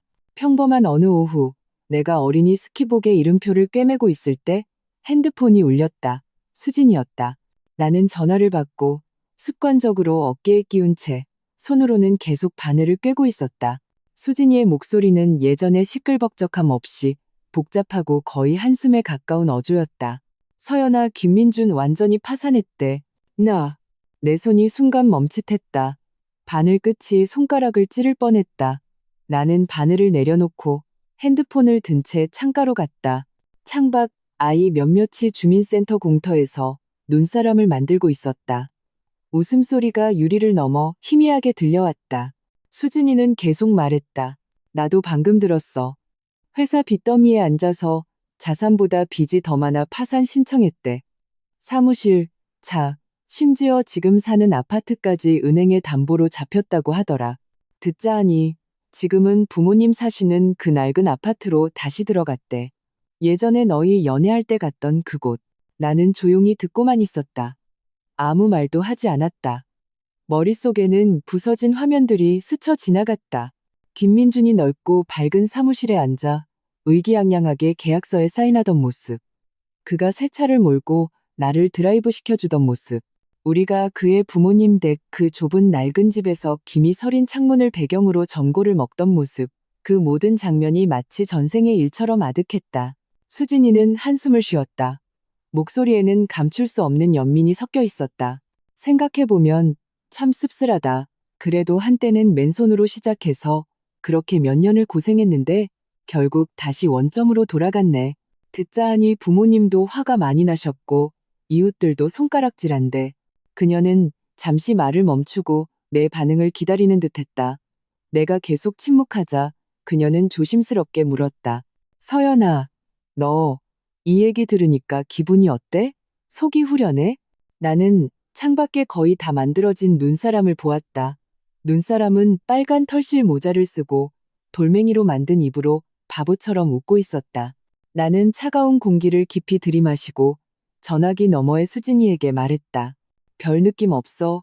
그냥 아주 연락 끊긴 먼 친척 소식 듣는 기분이야. 이것은 진심이었다. 김민준이 파산해서 원점으로 돌아갔다는 소식을 들었을 때 내 마음속에는 복수심에서 오는 통쾌함도 동정심이나 고소함도 솟아나지 않았. 마치 결말을 이미 아는 연극이 드디어 막을 내린 것을 보는 기분이었다. 배우들은 흩어지고 한때 관객이었던 나는 이미 몸을 돌려 떠나 나만의 새로운 극을 써 내려가고 있었다. 수진이는 전화기 너머에서 잠시 멍하니 있다가 이내 후련하게 웃었다. 그래, 네가 아무렇지 않다니 다행이다. 그건 네가 정말로 다 잊고 완전히 벗어났다는 뜻이니까. 나 사실 네가 마음 아파할까봐 걱정했거든. 이제 정말 안심이다. 우리는 몇 마디 더 잡담을 나누었다. 수진이는 자신의 직장 얘기를 했고 나는 제주에 또 눈이 내리기 시작했다고 말했다. 전화를 끊고 나는 재봉틀 앞으로 돌아가 그 작은 스키복을 들고 삐뚤삐뚤한 이름표를 계속해서 꿰맸다. 바늘과 실이 천 사이를 오가며 미세한 소리를 냈다. 내 마음은 창밖에 새로 내린 눈처럼 평온했다. 희고 평평하며 한 점의 주름도 없었다. 김민준의 결말은 그가 자초한 것이고 나와는 무관하다. 나의 길은 앞에 있고 이 단단하고 눈 덮인 땅 위에 있다. 내가 고민해야 할 것은 내일 카약 캔버스 수선일을 맡아볼지 주말에 도서관에 가서 제주 역사에 관한 어떤 새 책을 빌릴지 하는 것들이다. 봄이 오자 쌓였던 눈이 녹고 그 아래로 축축한 흙과 돋아나는 새싹이 드러났다. 읍내는 마치 긴 겨울잠에서 깨어난 듯 활기를 띠었고 사람들은 정원을 가꾸기 시작했으며 배들은 다시 물 위로 나갔다. 내 작은 사업도 계절에 따라 변했다. 두꺼운 스키복 수선은 줄었지만 찢어진 텐트나 다른 배낭, 심지어 바다에 나갈 때 쓰는 돛을 가져오는 사람들이 많아졌다. 안나 할머니 댁 정원의 울타리는 눈이 녹은 후 내가 다시 한번 튼튼하게 보수했다. 이번에는 훨씬 수월했다. 그녀는 감사의 표시로 직접 담근 베리잼 한 병을 선물했다. 색은 자줏빛이었고 새콤달콤했다. 하루는 그녀가 비밀스러운 표정으로 나를 찾아와 이름과 전화번호가 적힌 쪽지 하나를 건넸다. 서연 씨, 이 사람은 안데르센 할아버지야. 저쪽 포구에 사는데 낡은 목선이 한 척 있거든. 돛에 구멍이 여러 개 났는데 수리해줄 사람을 못 찾고 있대. 읍내 사람들은 귀찮아하거나 너무 비싸게 부르거나 해서 내가 당신 솜씨 얘기를 했더니 한번 맡겨보겠다고 하네. 안나 할머니는 잠시 말을 멈추고 조금 난처한 표정을 지었다. 근데 그 양반 성격이 좀 괴팍하고 까다로워. 그리고 돈도 많이 못 줄지도 몰라. 나는 쪽지를 받아들고 마음속이 조금 불안했다. 배에 돛을 수선하는 것. 이것은 내 경험을 완전히 벗어나는 일이었다. 그 캔버스는 두껍고 뻣뻣해서 찢어진 곳은 분명 특수한 바느질법과 튼튼한 실이 필요할 터였다. 하지만 다른 한편으로는 이것은 새로운 도전이자 완전히 다른 분야를 접할 기회이기도 했다. 나는 안나 할머니에게 고개를 끄덕이며 말했다. 감사합니다. 할머니, 한번 전화해 볼게요. 나는 안데르센 할아버지에게 전화를 걸었다. 전화를 받은 목소리는 늙었지만 우렁찼고 억센 사투리가 섞여 있었다. 나는 한참 애를 써서야 내가 안나 할머니가 소개해준 배의 돛을 수리할 수 있을지도 모르는 사람이라는 것을 이해시킬 수 있었다. 안데르센 할아버지는 전화기 너머에서 잠시 말이 없다가 거친 목소리로 말했다. 내일 오전에 와서 보고 얘기해. 못 고칠 거면 내 시간 낭비하지 말고. 다음 날 나는 안나 할머니의 자전거를 빌려 포구를 따라 거의 1시간을 달려 안데르센 할아버지가 말한 작은 부두에 도착했다. 부두가에는 세월의 흔적이 느껴지는 목선 한 척이 매여 있었다. 선체는 얼룩덜룩했지만 선은 아름다웠다. 돛은 내려져서 해안가 창고에 쌓여 있었다. 캔버스는 두꺼운 흰색 면마였고 크고 작은 구멍과 다른 흔적으로 가득했으며 짠 바닷물 냄새가 났다. 안데르센 할아버지는 마르고 고집세 보이는 노인이었고 피부는 바닷바람에 그을려 짙은 갈색이었다. 그는 그 돛더미를 가리키며 눈꺼풀을 치켜뜨고 물었다.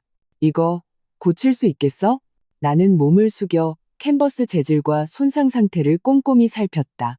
구멍 가장자리는 이미 올이 풀려 있었고 먼저 다듬은 다음 튼튼한 실로 특정 바느질 법에 따라 꿰매야 바람과 강도에 영향을 주지 않을 터였다. 이 일은 인내심뿐만 아니라 힘과 기술도 필요했다. 나는 자신이 없었지만 고개를 들어 안데르센 할아버지의 눈을 보며 최대한 차분한 목소리로 말했다. 안데르센 선생님, 제가 배에 돛을 수선해 본 적은 없지만 한번 해보겠습니다. 특수한 바늘과 더 튼튼한 실이 필요할 겁니다. 새 것처럼 고칠 수는 없겠지만 다시 바다에 나갈 수 있을 만큼 튼튼하게 만들도록 최선을 다하겠습니다. 안데르센 할아버지는 눈을 가늘게 뜨고 나를 한참 동안 뜯어보았다. 그 눈빛은 마치 칼날 같아서 내가 허풍을 떠는지 아닌지 꿰뚫어 보려는 듯했다. 마침내 그는 흥하고 코웃음을 치더니 몸을 돌려 창고의 낡은 나무 상자에서 누렇게 바랜 유난히 튼튼해 보이는 마실과 굵은 돗바늘 몇 개를 꺼내 내게 던졌다. 도구는 이것 써. 언제쯤 다 되겠어? 나는 작업량을 가늠해 보았다. 돛은 컸고 구멍도 적지 않았다. 나는 신중하게 대답했다. 시간이 좀 필요합니다. 아마 일주일 정도 걸릴 것 같습니다. 안데르센 할아버지는 말없이 동의한다는 뜻을 보였다.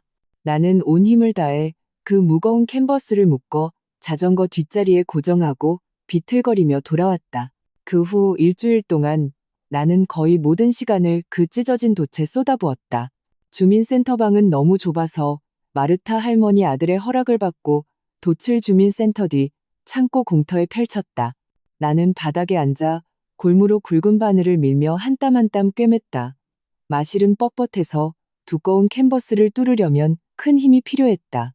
며칠이 지나자 내 손가락은 빨갛게 부어올랐고 손바닥은 바늘귀에 쓸려 새로운 물집이 잡혔다. 날씨가 좋은 날에는 꿰맨 부분을 햇볕에 널어 말렸다. 지나가던 읍내 주민들은 동양 여자가 창고문 앞에서 늙은 선원처럼 거대한 돛을 꿰매는 모습을 보고 호기심 어린 눈빛을 보냈다. 어떤 이들은 멈춰서서 내게 말을 걸며 어디서 왔는지 묻고 솜씨가 좋다고 칭찬했다. 안데르센 할아버지는 중간에 한번 보러 왔다.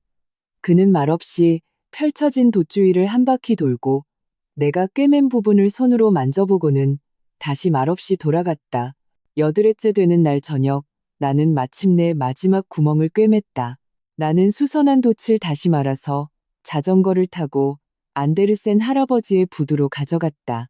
내가 그 무거운 캔버스를 그 앞에 펼쳤을 때 노인은 몸을 숙여 모든 꿰맨 자국을 꼼꼼하게 살폈다. 바느질 땀이 아주 정교하지는 않았지만 촘촘하고 단단했으며 가장자리 처리도 깔끔했다. 그는 한참을 보더니 몸을 일으켜 바지 주머니에서 낡은 가죽 지갑을 꺼내 몇 장의 지폐를 세어내게 건넸다. 우리가 처음에 말했던 것보다 조금 더 많은 액수였다. 나는 깜짝 놀라 입을 열려는데 안데르센 할아버지가 손을 저어 내 말을 막았다. 여전히 그 거친 말투였다. 받아도 일 제대로 했으니까.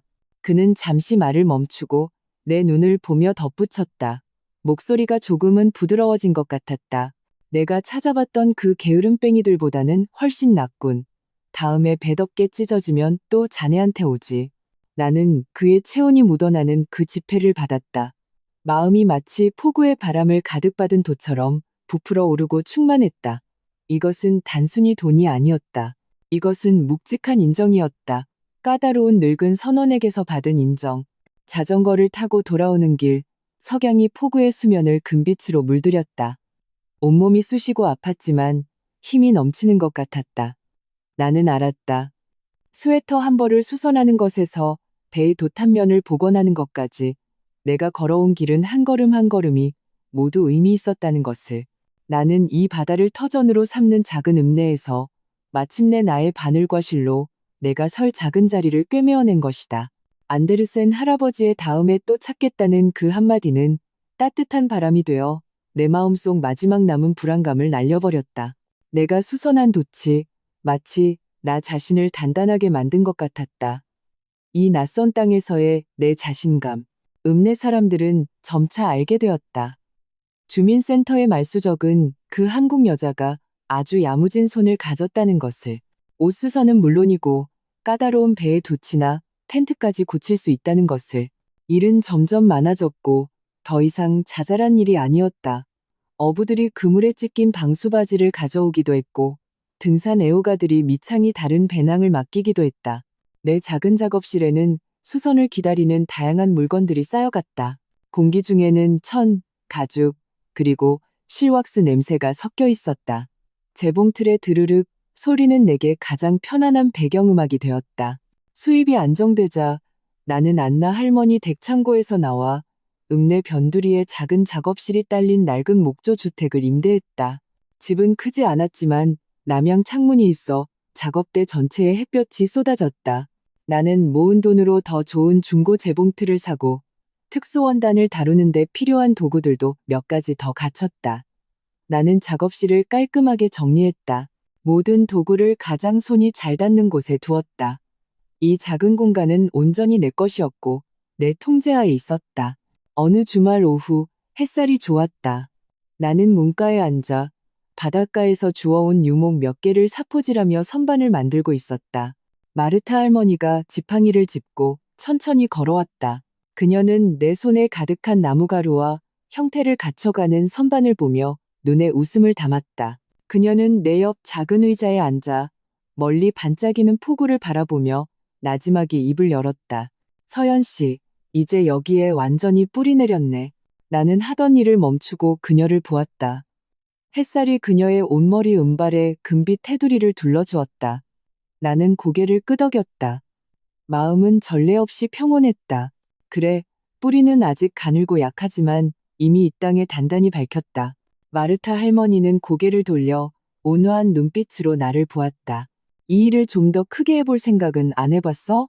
자네 솜씨도 좋고 이제 이름도 좀 알려졌잖아.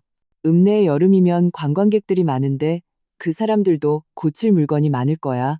혼자서 다 감당할 수 있겠어? 나는 잠시 멍했다. 이 일을 더 크게? 나는 한 번도 생각해 본 적이 없었다. 지금까지 나는 다음 일감을 어떻게 받을지, 눈앞의 구멍을 어떻게 막을지, 다음 달 집세를 어떻게 벌지만을 생각했다. 더 큰 그림. 나는 감히 그려본 적이 없었다. 마르타 할머니는 내 망설임을 꿰뚫어 본 듯 내 손등을 가볍게 토닥였다. 주름진 손이었지만 따뜻하고 힘이 있었다. 아가, 자네는 자기가 생각하는 것보다 훨씬 강한 사람이야. 그렇게 먼 곳에서 와서 혼자 그 모든 일을 겪고도 버텨냈잖아. 자기만의 작은 공방을 여는 게 뭐가 두렵겠어. 그녀의 말은 마치 씨앗처럼 내 마음속 갓 갈아놓은 밭에 떨어졌다. 나만의 공방을 연다. 더 이상 주민센터 한 구석에 기대는 것이 아니라 정식으로 가게를 내고 내 이름이 걸린 간판을 단다. 그 생각에 심장이 빠르게 뛰었다. 두려우면서도 억누를 수 없는 흥분이 솟아올랐다. 저녁에 나는 작업대 앞에 앉아 재봉틀을 켜지 않았다. 종이 한 장과 펜을 꺼내 스탠드 불빛에 의지해 무언가 쓰고 그리기 시작했다. 공방은 얼마나 커야 할까? 임대료는 얼마일까? 어떤 장비를 더 사야 할까? 수선 외에 노르딕 감성이 담긴 작은 수공예품을 만들어 팔 수도 있지 않을까? 예를 들어 자투리 천으로 만든 컵받침이나 간단한 양모 소품 같은 것들. 나는 계산을 해보았다. 내 저축과 앞으로 몇 달간의 예상 수입을 더하면 어쩌면 정말로 한번 해볼 수 있을 것 같았다. 물론 위험은 있었다. 하지만 기회도 있었다. 나는 처음 이곳에 왔을 때 눈보라 속에서 어쩔 줄 몰라 하던 나를 떠올렸다. 생계를 위해 사방에 부딪히던 공포, 손가락에 생겼던 물집과 두꺼운 굳은 살, 그 힘든 날들을 다 이겨냈다. 이제는 기술도 있고 평판도 있는데 왜 한 걸음 더 나아갈 용기를 내지 못하겠는가? 다음 날 나는 자전거를 타고 읍내를 천천히 돌았다. 비어있는 작은 가게들을 유심히 보고 관광객들이 모이는 구역을 관찰했다.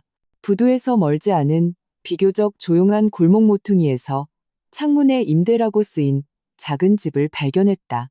면적은 크지 않았지만 채광이 좋았고 문 앞에 작은 공터도 있었다. 나는 연락처를 적어두었다. 마음속에 희미했던 생각이 점차 선명해졌다. 나는 바로 결정하지 않았다. 계속해서 일을 받고 일을 했다. 하지만 마음속에는 그 일을 담아두었다. 나는 마르타 할머니, 안나 할머니, 심지어 물건을 수선하러 온 현지인들에게 가게를 여는 것에 대한 조언을 구했다. 그들은 모두 내게 실용적인 조언과 격려를 해주었다. 한 달 후 나는 다시 그 작은 가게 앞에 섰다. 이번에는 내 손에 방금 계산을 마친 예산과 간단한 계획서가 들려 있었다. 나는 심호흡을 하고 부동산 중개업소의 문을 밀었다. 나는 이 한 걸음을 내딛는 것이 더 큰 책임과 압박을 의미한다는 것을 알았다. 하지만 막 이혼했을 때의 그 버려지고 의지할 곳 없던 공포에 비하면 내 사업을 위해 분투하는 이 압박감은 나를 충만하고 희망차게 만들었다. 김민준과 그가 남긴 그림자는 이미 내가 한 땀 한 땀 단단하게 과거 속에 꿰매어 버렸다. 나의 미래는 내가 직접 한 장 한 장의 벽돌을 쌓아 만들어야 한다. 이 작은 공방은 내가 쌓아 올릴 첫 번째 초석이다. 그 작은 가게의 임대 계약서에 서명하는 순간 내 손바닥은 땀으로 축축했다. 집주인은 무뚝뚝한 제주 아저씨였다. 그는 나를 보고 계약서 위에 내 삐뚤빼뚤한 서명을 보더니 사투리 섞인 한국어로 말했다. 장사 잘해서 월세 꼬박꼬박 내쇼. 나는 힘껏 고개를 끄덕이고 그 얇은 계약서를 마치 내 전 재산인 양 꽉 쥐었다. 그 후 봄 내내 나는 거의 그 텅 빈 가게에서 살다시피 했다. 벽 페인트 칠은 내가 직접 사다리를 밟고 올라가 조금씩 칠했다. 도구를 놓을 나무 선반은 안데르센 할아버지에게서 배운 솜씨로 뚝딱거려 만들었다. 심지어 문 앞의 작은 간판도 내가 직접 유목을 주어 매끄럽게 다듬고 마르타 할머니에게 부탁해 예쁜 글씨체로 서연의 손길 공방이라고 쓰게 했다. 돈은 물처럼 흘러나갔다. 재료를 사고 필요한 도구를 갖추고 보증금을 내고 나는 통장의 숫자가 빠르게 줄어드는 것을 보며 마음이 불안하지 않을 수 없었다. 밤에 숙소로 돌아오면 팔을 들 수 없을 정도로 피곤했다. 침대에 누워 천장을 바라보며 만약 실패하면 어떡하지? 아무도 안 오면 어떡하지? 하고 생각하지 않을 수 없었다. 하지만 다음 날 해가 뜨면 나는 여전히 일찍 일어나 삐걱거리는 자전거를 타고 공방으로 향했다. 되돌아갈 길은 없었다. 나는 그저 이를 악물고 앞으로 나아갈 수밖에 없었다. 안나 할머니와 마르타 할머니는 종종 들러 나를 보았다. 안나 할머니는 갓 구운 케이크를 가져다 주었고 마르타 할머니는 간판이 제대로 걸렸는지 확인해 주었다. 그들의 친절은 추운 날의 작은 난로처럼 내 마음을 따뜻하게 했다. 공방이 어느 정도 정리되었을 때 나는 일부러 날씨 좋은 주말을 골라 조용히 문을 열었다. 폭죽도 화환도 없었다. 나는 그저 문을 열어두었다. 햇살이 쏟아져 들어왔고 집안에는 새 나무와 첫 냄새가 났다. 나는 작업대 앞에 앉아 두근거리는 마음으로 기다렸다. 첫 손님은 근처 펜션 사장님이었다. 그녀는 손님이 실수로 구멍낸 커튼 몇 장을 가져와 고칠 수 있는지 물었다. 나는 자세히 살펴보았다. 좋은 리넨 원단이었고 구멍은 작았지만 눈에 띄는 위치에 있었다. 나는 비슷한 색실로 간단한 꽃무늬를 수놓아 가릴 수 있을 것 같다고 말했다. 그녀는 반신반의하며 이틀 뒤에 찾으러 오겠다고 하고 갔다. 그 이틀 동안 나는 거의 잠을 자지 못했다. 바느질법과 색조합을 반복해서 시험하며 꿰맨 자국이 원래 장식처럼 보이도록 애썼다. 그녀가 커튼을 찾으러 와서 거의 완벽하게 수선된 것을 보고는 놀라서 눈을 크게 떴다. 연신 정말 신기하네요. 라고 말하며 돈도 아주 시원하게 지불했다. 이렇게 입소문을 타고 내 작은 공방은 서서히 인기를 얻기 시작했다. 오는 사람들은 수선뿐만 아니라 특별한 부탁을 하기도 했다. 예를 들어 한 젊은 엄마는 아이가 망가뜨려 솜이 다 빠져나올 지경인 낡은 테디베어를 가져와 되살릴 수 있는지 간절하게 물었다. 나는 실을 뜯고 누렇게 변한 털을 세탁하고 새 솜을 채워 넣었다. 심지어 떨어진 눈자리에는 부드러운 검은 실로 눈을 수놓아 주었다. 내가 새 것처럼 변한 곰 인형을 돌려주었을 때 그 아이의 얼굴에 피어난 미소는 그 어떤 보수보다도 나를 만족시켰다. 어느 날 오후 공방에 사람이 없을 때 나는 찢어진 카약 시트를 보강하는 바느질에 몰두하고 있었다. 수진이의 영상 통화 요청이 떴다.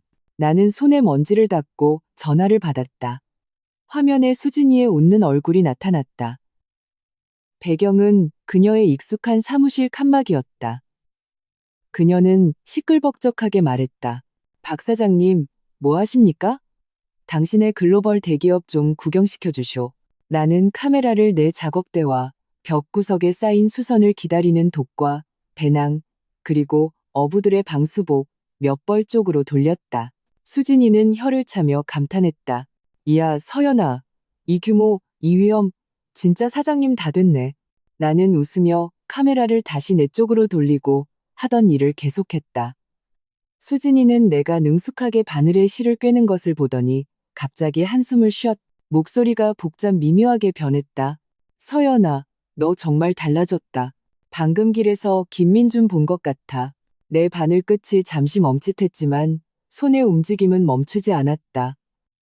하고 대답했다. 수진이는 목소리를 낮춰 마치 비밀을 공유하듯 말했다. 걔네 부모님 사는 낡은 아파트 단지 앞에서 낡은 잠바 입고 고개 푹 숙이고 담배 피우고 있더라. 사람이 완전히 초췌하고 엄청 말라서 하마터면 못 알아볼 뻔했어. 듣자 하니 파산하고 나서 일자리 몇 개 구했는데 오래 못 버텼대. 눈만 높아서 부모님이랑도 엄청 싸운다더라. 그녀는 잠시 말을 멈추고 화면 속 무표정한 나를 보며 간간히 훅했다. 지금 걔 꼴을 보고 또 너를 생각하면 참 인생무상이네. 걔가 오늘이 있을 줄 알았으면 그때 그랬을까? 수진아, 나는 그녀의 말을 끊었다. 꿰맨 실 끝을 이로 끊고 시트를 들어 불빛의 바느질땀을 확인했다. 그때도 없고 만약도 없어. 각자 자기 갈 길이 있는 거야. 화면 너머의 수진이는 잠시 멍하니 있다가 이내 후련하게 웃었다. 그래, 네 말이 맞아. 지금 너 보니까 내가 다 기쁘다. 그럼 박 사장님 돈 버는 거 방해 안 할게. 나도 일하러 가야지. 영상 통화를 끊자 공방은 다시 조용해졌다. 창밖으로 가끔 지나가는 자동차 소리만 들릴 뿐이었다. 나는 수선한 시트를 내려놓고 문가로 갔다. 석양이 거리를 따뜻한 금빛으로 물들이고 하교하는 아이 몇몇이 웃으며 뛰어갔다. 내 마음은 이상하리만치 평온했다. 수진이가 전해준 김민준에 대한 소식은 멀리서 들려오는 희미한 소음 같았다. 듣고 나면 흩어질 뿐 내 마음에 별다른 파문을 일으키지 않았다. 그의 몰락은 그의 엇보이고 나의 분주함은 나의 삶이다. 우리는 이미 완전히 다른 궤도를 걷고 있었다. 나는 몸을 돌려 작업대로 돌아가 다음 수선할 물건을 집어들었다. 목둘레가 다른 낡은 양모 스웨터였다. 나는 다른 부분을 꼼꼼히 살피며 어떤 색의 털실로 코반을 수선을 해야 더 자연스러울지 생각했다. 내 하루하루는 이 한 땀 한 땀 구체적이고 미세한 노동 속에서 단단하게 앞으로 흘러가고 있었다. 과거의 그 모든 고통과 배신은 이미 이 굳은 살 박인 손으로 한 땀 한 땀 시간의 뒷면에 꿰매어 버렸다. 공방의 장사는 봄의 시냇물처럼 평온하고 꾸준하게 이어졌다. 나는 더 이상 주민센터의 공간을 빌릴 필요가 없었고, 나만의 고정된 가게가 생기자 단골 손님들은 어디로 찾아와야 하는지 알게 되었다. 수선 외에 나는 작은 물건들을 만들기 시작했다. 수선하고 남은 자투리 천으로 북유럽 감성의 컵받침이나 냄비 받침을 만들었고, 마르타 할머니에게 더 복잡한 뜨개질 기법을 배워 간단한 양모, 양말이나 모자를 떠서 공방 창가에 진열해 팔았다. 물건은 비싸지 않았지만 가끔 지나가는 관광객들에게 인기가 좋아 추가 수입원이 되어주었다. 삶은 꽉 채워져 있었다. 매일 아침 문을 열고 청소를 하고 전날 맡은 일을 처리하고 새로운 손님을 맞이했다. 오후에 급한 일이 없으면 나는 내 작은 수공예품을 만들거나 새로운 수성 기술을 연구하는 데 몰두했다. 저녁에 가게 문을 닫고 나면 폭우를 따라 산책하며 석양을 보거나 집에 돌아와 계속해서 읽고 있던 한국어 소설을 마저 읽었다. 삶은 단순했지만 마음을 편안하게 하는 리듬이 있었다. 하루는 한 관광객의 카메라 가방에 다른 어깨끈을 교체하고 있을 때 이메일 알림음이 울렸다. 무심코 열어보니 부산의 어느 수공예 박람회 공식 이메일이었다. 메일 내용은 지역 커뮤니티에서 내 공방을 추천했고 나의 전통적인 수선 및 복원 기술이 매우 독특하다고 여겨 다음 달 부산에서 열리는 작은 수공예 전시회에 무료 부스로 참가해달라는 초대였다. 나는 이메일을 몇 번이고 다시 읽었다. 거의 믿을 수가 없었다. 부산? 그 큰 도시에서 박람회 부스라고? 내 기술이 그런 행사에 알려지다니. 심장이 마구 뛰었다. 나는 즉시 안나 할머니와 마르타 할머니에게 전화를 걸었다. 안나 할머니는 전화기 너머에서 기뻐하며 말했다. 정말 잘 됐구나, 서연아. 난 네가 꼭 해낼 줄 알았어. 마르타 할머니는 더 현실적이었다. 좋은 기회지만 준비를 잘해야 해. 거기 오는 사람들 눈은 아주 까다로울 테니. 흥분이 가라앉아 현실적인 문제들이 눈앞에 놓였다. 부산까지 가는 교통비와 숙박비. 부스는 무료지만 이것도 적지 않은 지출이었다. 더 중요한 것은 내가 무엇을 가지고 가서 전시할 것인가? 수선한 낡은 옷 몇 벌과 컵받침 몇 개를 가져갈 것인가? 그 며칠 동안 나는 계속 이 문제를 고민했다. 저녁에 불을 끄고 나는 공방에 있는 수선을 기다리는 물건들을 보며 멍하니 있었다. 구멍난 양모 스웨터, 찢어진 캔버스 가방, 다른 카약 시트, 그것들 하나하나에는 이야기가 담겨 있었고 내 정성으로 수선되어 새 생명을 얻었다. 이것은 단순히 기술이 아니라 일종의 연결이었다. 과거와 현재를 잇고 사람과 물건 사이의 감정을 잇는 문득 한 가지 생각이 떠올랐다. 이 수선 과정을 기록해두면 어떨까? 물건이 손상된 모습, 수선 과정의 핵심 단계, 그리고 수선 후 새 것처럼 변한 모습을 사진과 간단한 글로 보여주는 것이다. 이것은 단순히 완성품을 진열하는 것보다 내 기술의 가치와 의미를 더 잘 보여줄 수 있을 것이다. 생각이 들자 바로 실행에 옮겼다. 나는 마르타 할머니 아들에게 괜찮은 카메라를 빌려 대표적인 수선 사례들을 의식적으로 기록하기 시작했다. 거의 투명하게 달아빠진 낡은 양모 스웨터를 비슷한 색의 털실로 한 땀 한 땀 새로운 결을 짜내 복원했다. 큰 구멍이 뚫린 가죽 여행 가방을 특수한 바느질법과 가죽으로 거의 흔적 없이 수선했다. 하나를 완성할 때마다 나는 꼼꼼하게 사진을 찍고 노트에 수선에 어려웠던 점과 느낀 점을 기록했다. 동시에 나는 전시회에 가져갈 실물을 고르기 시작했다. 가장 대표적인 작품 몇 개를 골랐다. 그 복원했던 전통 제주 스웨터, 안데르센 할아버지의 도탄 조각구의 동의를 얻어 잘라낸, 그리고 내 퀼트와 뜨개질 기술을 보여줄 수 있는 작은 소품 몇 가지. 출발 일주일 전 나는 준비한 전시 패널 초안과 정성껏 고른 실물들을 보며 여전히 마음이 불안했다. 인생의 밑바닥에서 이제 막 기어 나온 나에게 이 모든 것은 너무나 화려한 꿈처럼 느껴졌다. 내가 할 수 있을까? 수성공의 부스 앞에서 멈춰서 줄 사람이 있을까? 가게 문을 닫고 나는 다시 폭우로 갔다. 저녁 바람이 짠바다 내음을 싣고 얼굴을 스쳤다. 멀리 항구로 돌아오는 어선들의 불빛이 반짝였다. 나는 제주에 처음 왔을 때 눈보라 속에서 어쩔 줄 몰라 하던 나를 떠올렸다. 주민센터에서 낡은 재봉틀을 밟던 날들, 바늘에 수없이 찔려 터졌다가 아물기를 반복한 손가락의 상처들. 두려움은 여전히 존재했지만 그보다 더 강한 힘이 그것을 눌렀다. 나는 더 큰 세상을 보고 싶었다. 더 많은 사람들에게 망가진 물건도 정성껏 수선할 가치가 있다는 것을 알리고 싶었다. 부서진 삶도 진지하게 재건할 가치가 있는 것처럼 나는 심호흡을 하고 결정을 내렸다. 부산으로 가자. 그 박람회에 가자. 결과가 어떻든 한번 해봐야 한다. 이것은 단순히 사업적인 기회가 아니라 지난 1년여간의 내 모든 노력에 대한 검증이자 과거의 그 나약했던 나 자신과의 작별이었다. 나의 길은 이제 더 넓어져야만 한다. 부산으로 가는 교통비는 이를 악물고 공방 운영 자금에서 짜냈다. 가장 저렴한 야간 버스를 타고 7, 8시간을 흔들리며 도착했을 때는 날이 막 밝아오고 있었다. 나는 전시품과 간단한 짐이 든 큰 캐리어를 끌고 주소에 따라 박람회 장소를 찾았을 때는 다리가 후들거렸다. 장소는 생각보다 훨씬 컸고 각 부스는 분주하게 꾸며지고 있었다.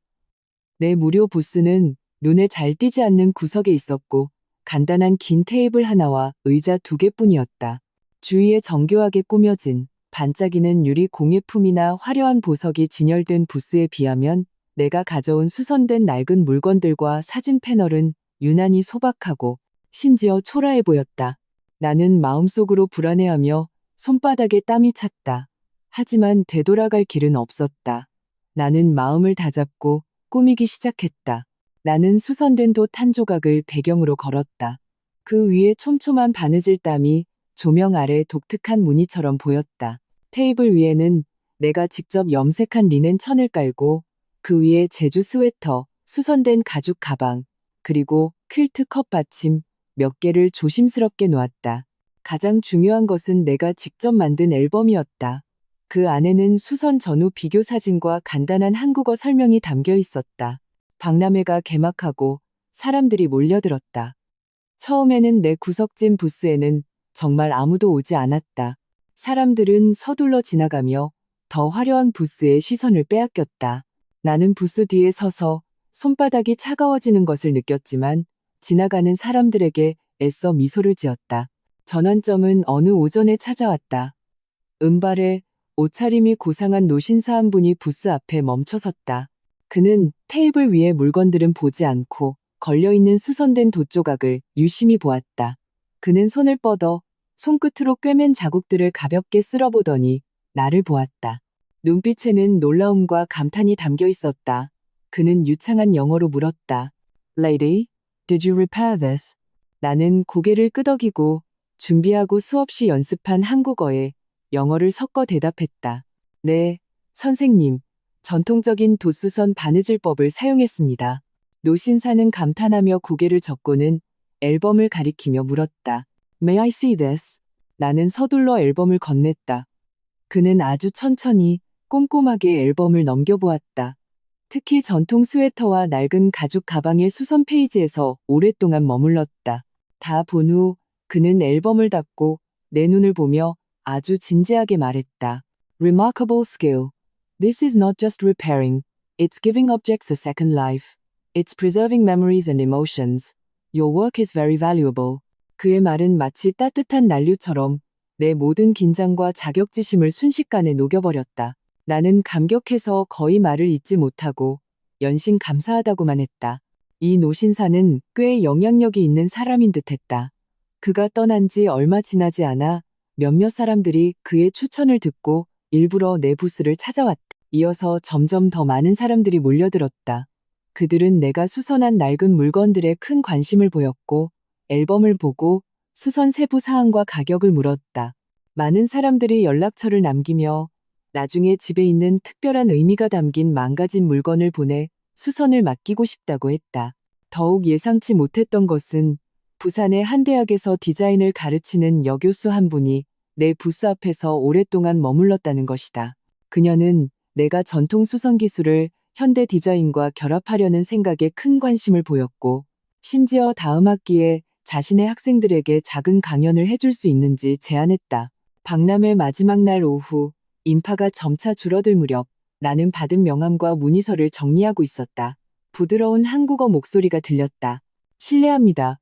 이 사진 속의 수선 작업들 모두 직접 하신 건가요? 나는 고개를 들었다. 캐주얼한 재킷을 입고 카메라를 맨 40대쯤으로 보이는 남자가 부스 앞에 서 있었다. 그는 인상이 온화했고 눈빛이 부드러웠다. 그는 앨범 속 전통 스웨터 사진을 가리키고 있었다. 나는 고개를 끄덕이며 한국어로 대답했다. 네. 그는 감탄하는 표정을 짓더니 영어로 바꾸어 말했다. Truly delicate work. I am a freelance photographer, mainly capturing Korean craftsmen and traditional culture. My name is Marcus. 그는 내게 간결한 명함을 건네고 자신의 카메라를 가리켰다. I was drawn to your work, especially this process of transforming damage into beauty. I was wondering if it would be okay to take a few photos of you and your work. It might be used for a special feature I'm preparing. 나는 조금 놀랐지만 이내 승낙했다. 마커스는 사진을 아주 전문적으로 그리고 정중하게 찍었다. 그는 계속해서 내 의견을 묻고 최적의 각도를 찾으며 내 손의 클로즈업과 수선된 디테일을 중점적으로 촬영했다. 촬영 중간중간 우리는 가끔 대화를 나누었다. 그는 오랫동안 여러 곳을 다니며 사라져가는 전통의 기억들을 기록하고 있다고 했다. 그는 내 작업에서 기술의 또 다른 가능성을 보았다고 말했다. 완전히 새로운 것을 창조하는 것이 아니라 낡고 망가진 것들이 다시 빛을 발하게 하는 것. 박람회가 끝나고 나는 짐을 꾸리기 시작했다. 마음은 비현실적인 감각과 커다란 만족감으로 가득 찼다. 이것은 단순히 잠재적인 주문과 관심을 많이 받았기 때문만이 아니었다. 내 기술과 가치가 이렇게 널리 인정받았기 때문이었다. 마커스는 내가 전시 패널을 정리하는 것을 도와주더니 잠시 망설이다가 물었다. 서연 씨, 오늘 밤 제주로 돌아가나요? 만약 급하지 않다면 우리 같이 커피 한잔 할 수 있을까요? 당신이 제주에 오게 된 이야기가 듣고 싶어서요. 나는 그의 진솔하고 웃음기 어린 푸른 눈을 보았다.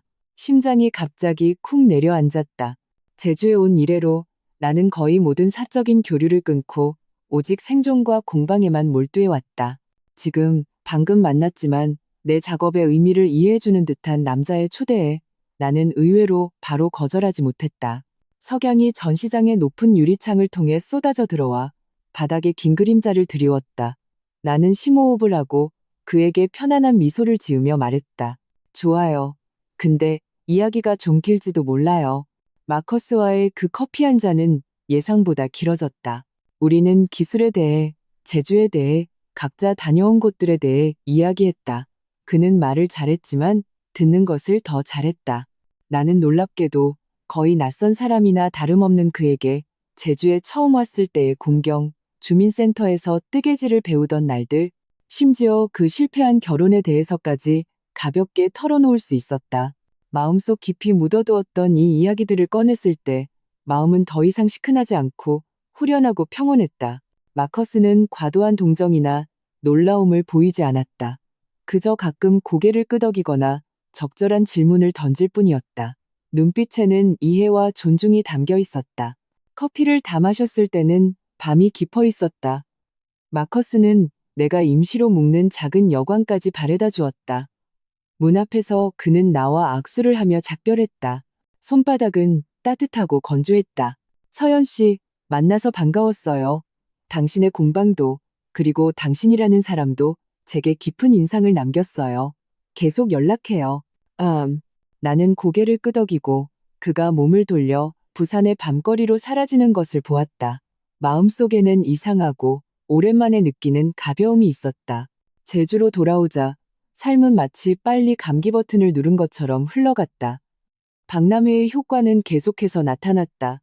전국의 여러 곳, 심지어 이웃 나라에서까지 소포가 속속 도착했다. 그 안에는 주인의 소중한 기억이 담긴 망가진 물건들과 마법을 부려달라는 간절한 편지들이 담겨 있었다. 내 작은 공방의 명성은 점점 높아져 예약이 몇 달 뒤까지 찼다. 나는 진지하게 조수를 구해야 할지 고민해야 했다. 마커스는 정말 약속대로 연락을 계속했다. 그는 이메일로 여행 중에 찍은 재미있는 수공예품 사진들을 보내주었고 가끔 전화를 걸어 가벼운 이야기를 나누었다. 그는 서두르지 않았고 이런 느긋한 교류가 나를 편안하게 했다. 1년 후 그는 장기 촬영 프로젝트를 마치고 제주로 이사 왔다. 우리는 자연스럽게 연인이 되었다. 그는 내 일을 이해하고 지지해 주었고 그의 차분함과 견문은 내게 세상을 보는 새로운 창을 열어주었다. 또 다른 겨울, 내가 혼자 캐리어를 끌고 이 나라에 온 지 어느덧 5년이 지났다. 내 공방은 한 번 이사해서 더 넓고 밝은 곳으로 옮겼고 손재주 좋은 제주 아가씨를 제자로 두었다. 나와 마커스는 공방에서 멀지 않은 아파트에 살고 있었는데 창밖으로는 눈 덮인 산 정상과 폭우의 일부가 보였다. 이날 오후 하늘에서는 가는 눈이 흩날렸다. 공방은 조용했고 제자는 일찍 퇴근했다. 나는 창가 작업대 앞에 앉아 스탠드의 따뜻한 불빛에 의지해 배송 온 낡은 어린이 잠옷의 다른 소매뿌리에 마지막 자수수선을 하고 있었다. 이 잠옷의 주인은 어린 소녀였는데 그녀의 엄마는 편지에 아이의 애착 잠옷이라 낡아도 버리려 하지 않는다고 썼다. 나는 다른 부분에 색실로 잠자는 작은 곰 한 마리를 수놓았다. 마커스가 문을 열고 들어왔다. 한 끼를 머금은 채 손에는 방금 받은 사진 잡지를 들고 있었다. 그는 내 곁으로 와서 잡지를 펼쳐 내게 보여주었다. 무려 4페이지에 걸쳐 그의 특집 기사가 실려 있었다. 제목은 시간을 깁는 사람.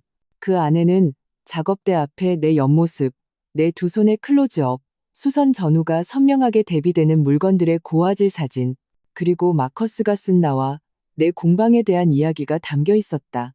기사의 마지막 문단에 그는 이렇게 썼다. 새 것과 속도를 추구하는 이 시대에 박서연은 그녀의 바늘과 실로 낡은 물건들을 고집스럽게 수선하며 가치에 대한 사람들의 이해 또한 깊고 있다. 그녀의 이야기는 우리에게 말해준다.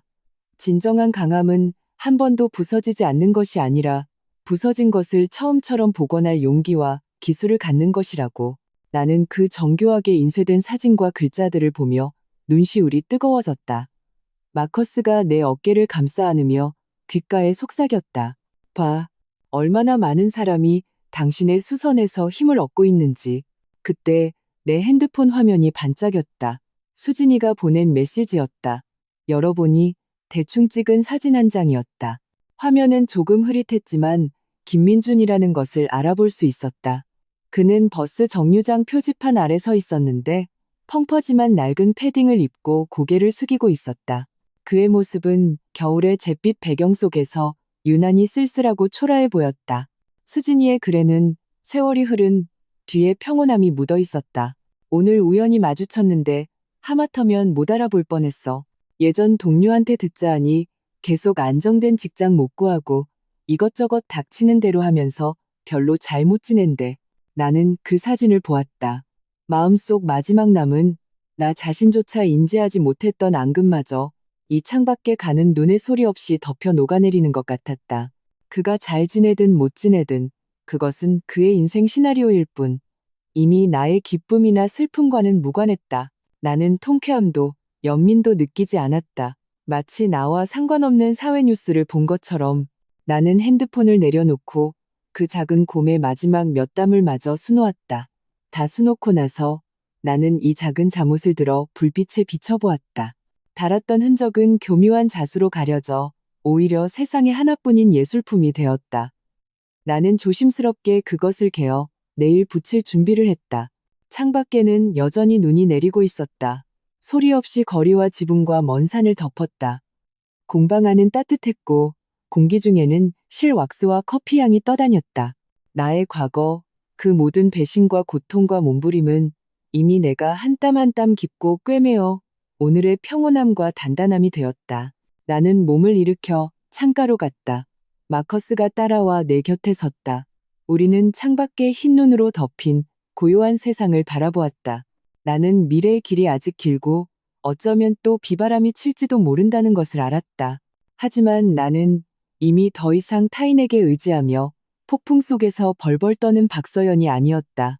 나는 두 손으로 망가진 것을 수선하고 따뜻함을 창조하는 장인이었다. 이국 땅에 단단히 뿌리내려 나만의 공간을 가진 여자였다. 나의 행복은 타인의 불행을 보는 데 있는 것이 아니라 내가 직접 짜낸 모든 단단하고 따뜻한 지금 이 순간에 있었다. 이것이야말로 과거에 대한 가장 좋은 작별 인사였고 나 자신에 대한 가장 철저한 복수였다.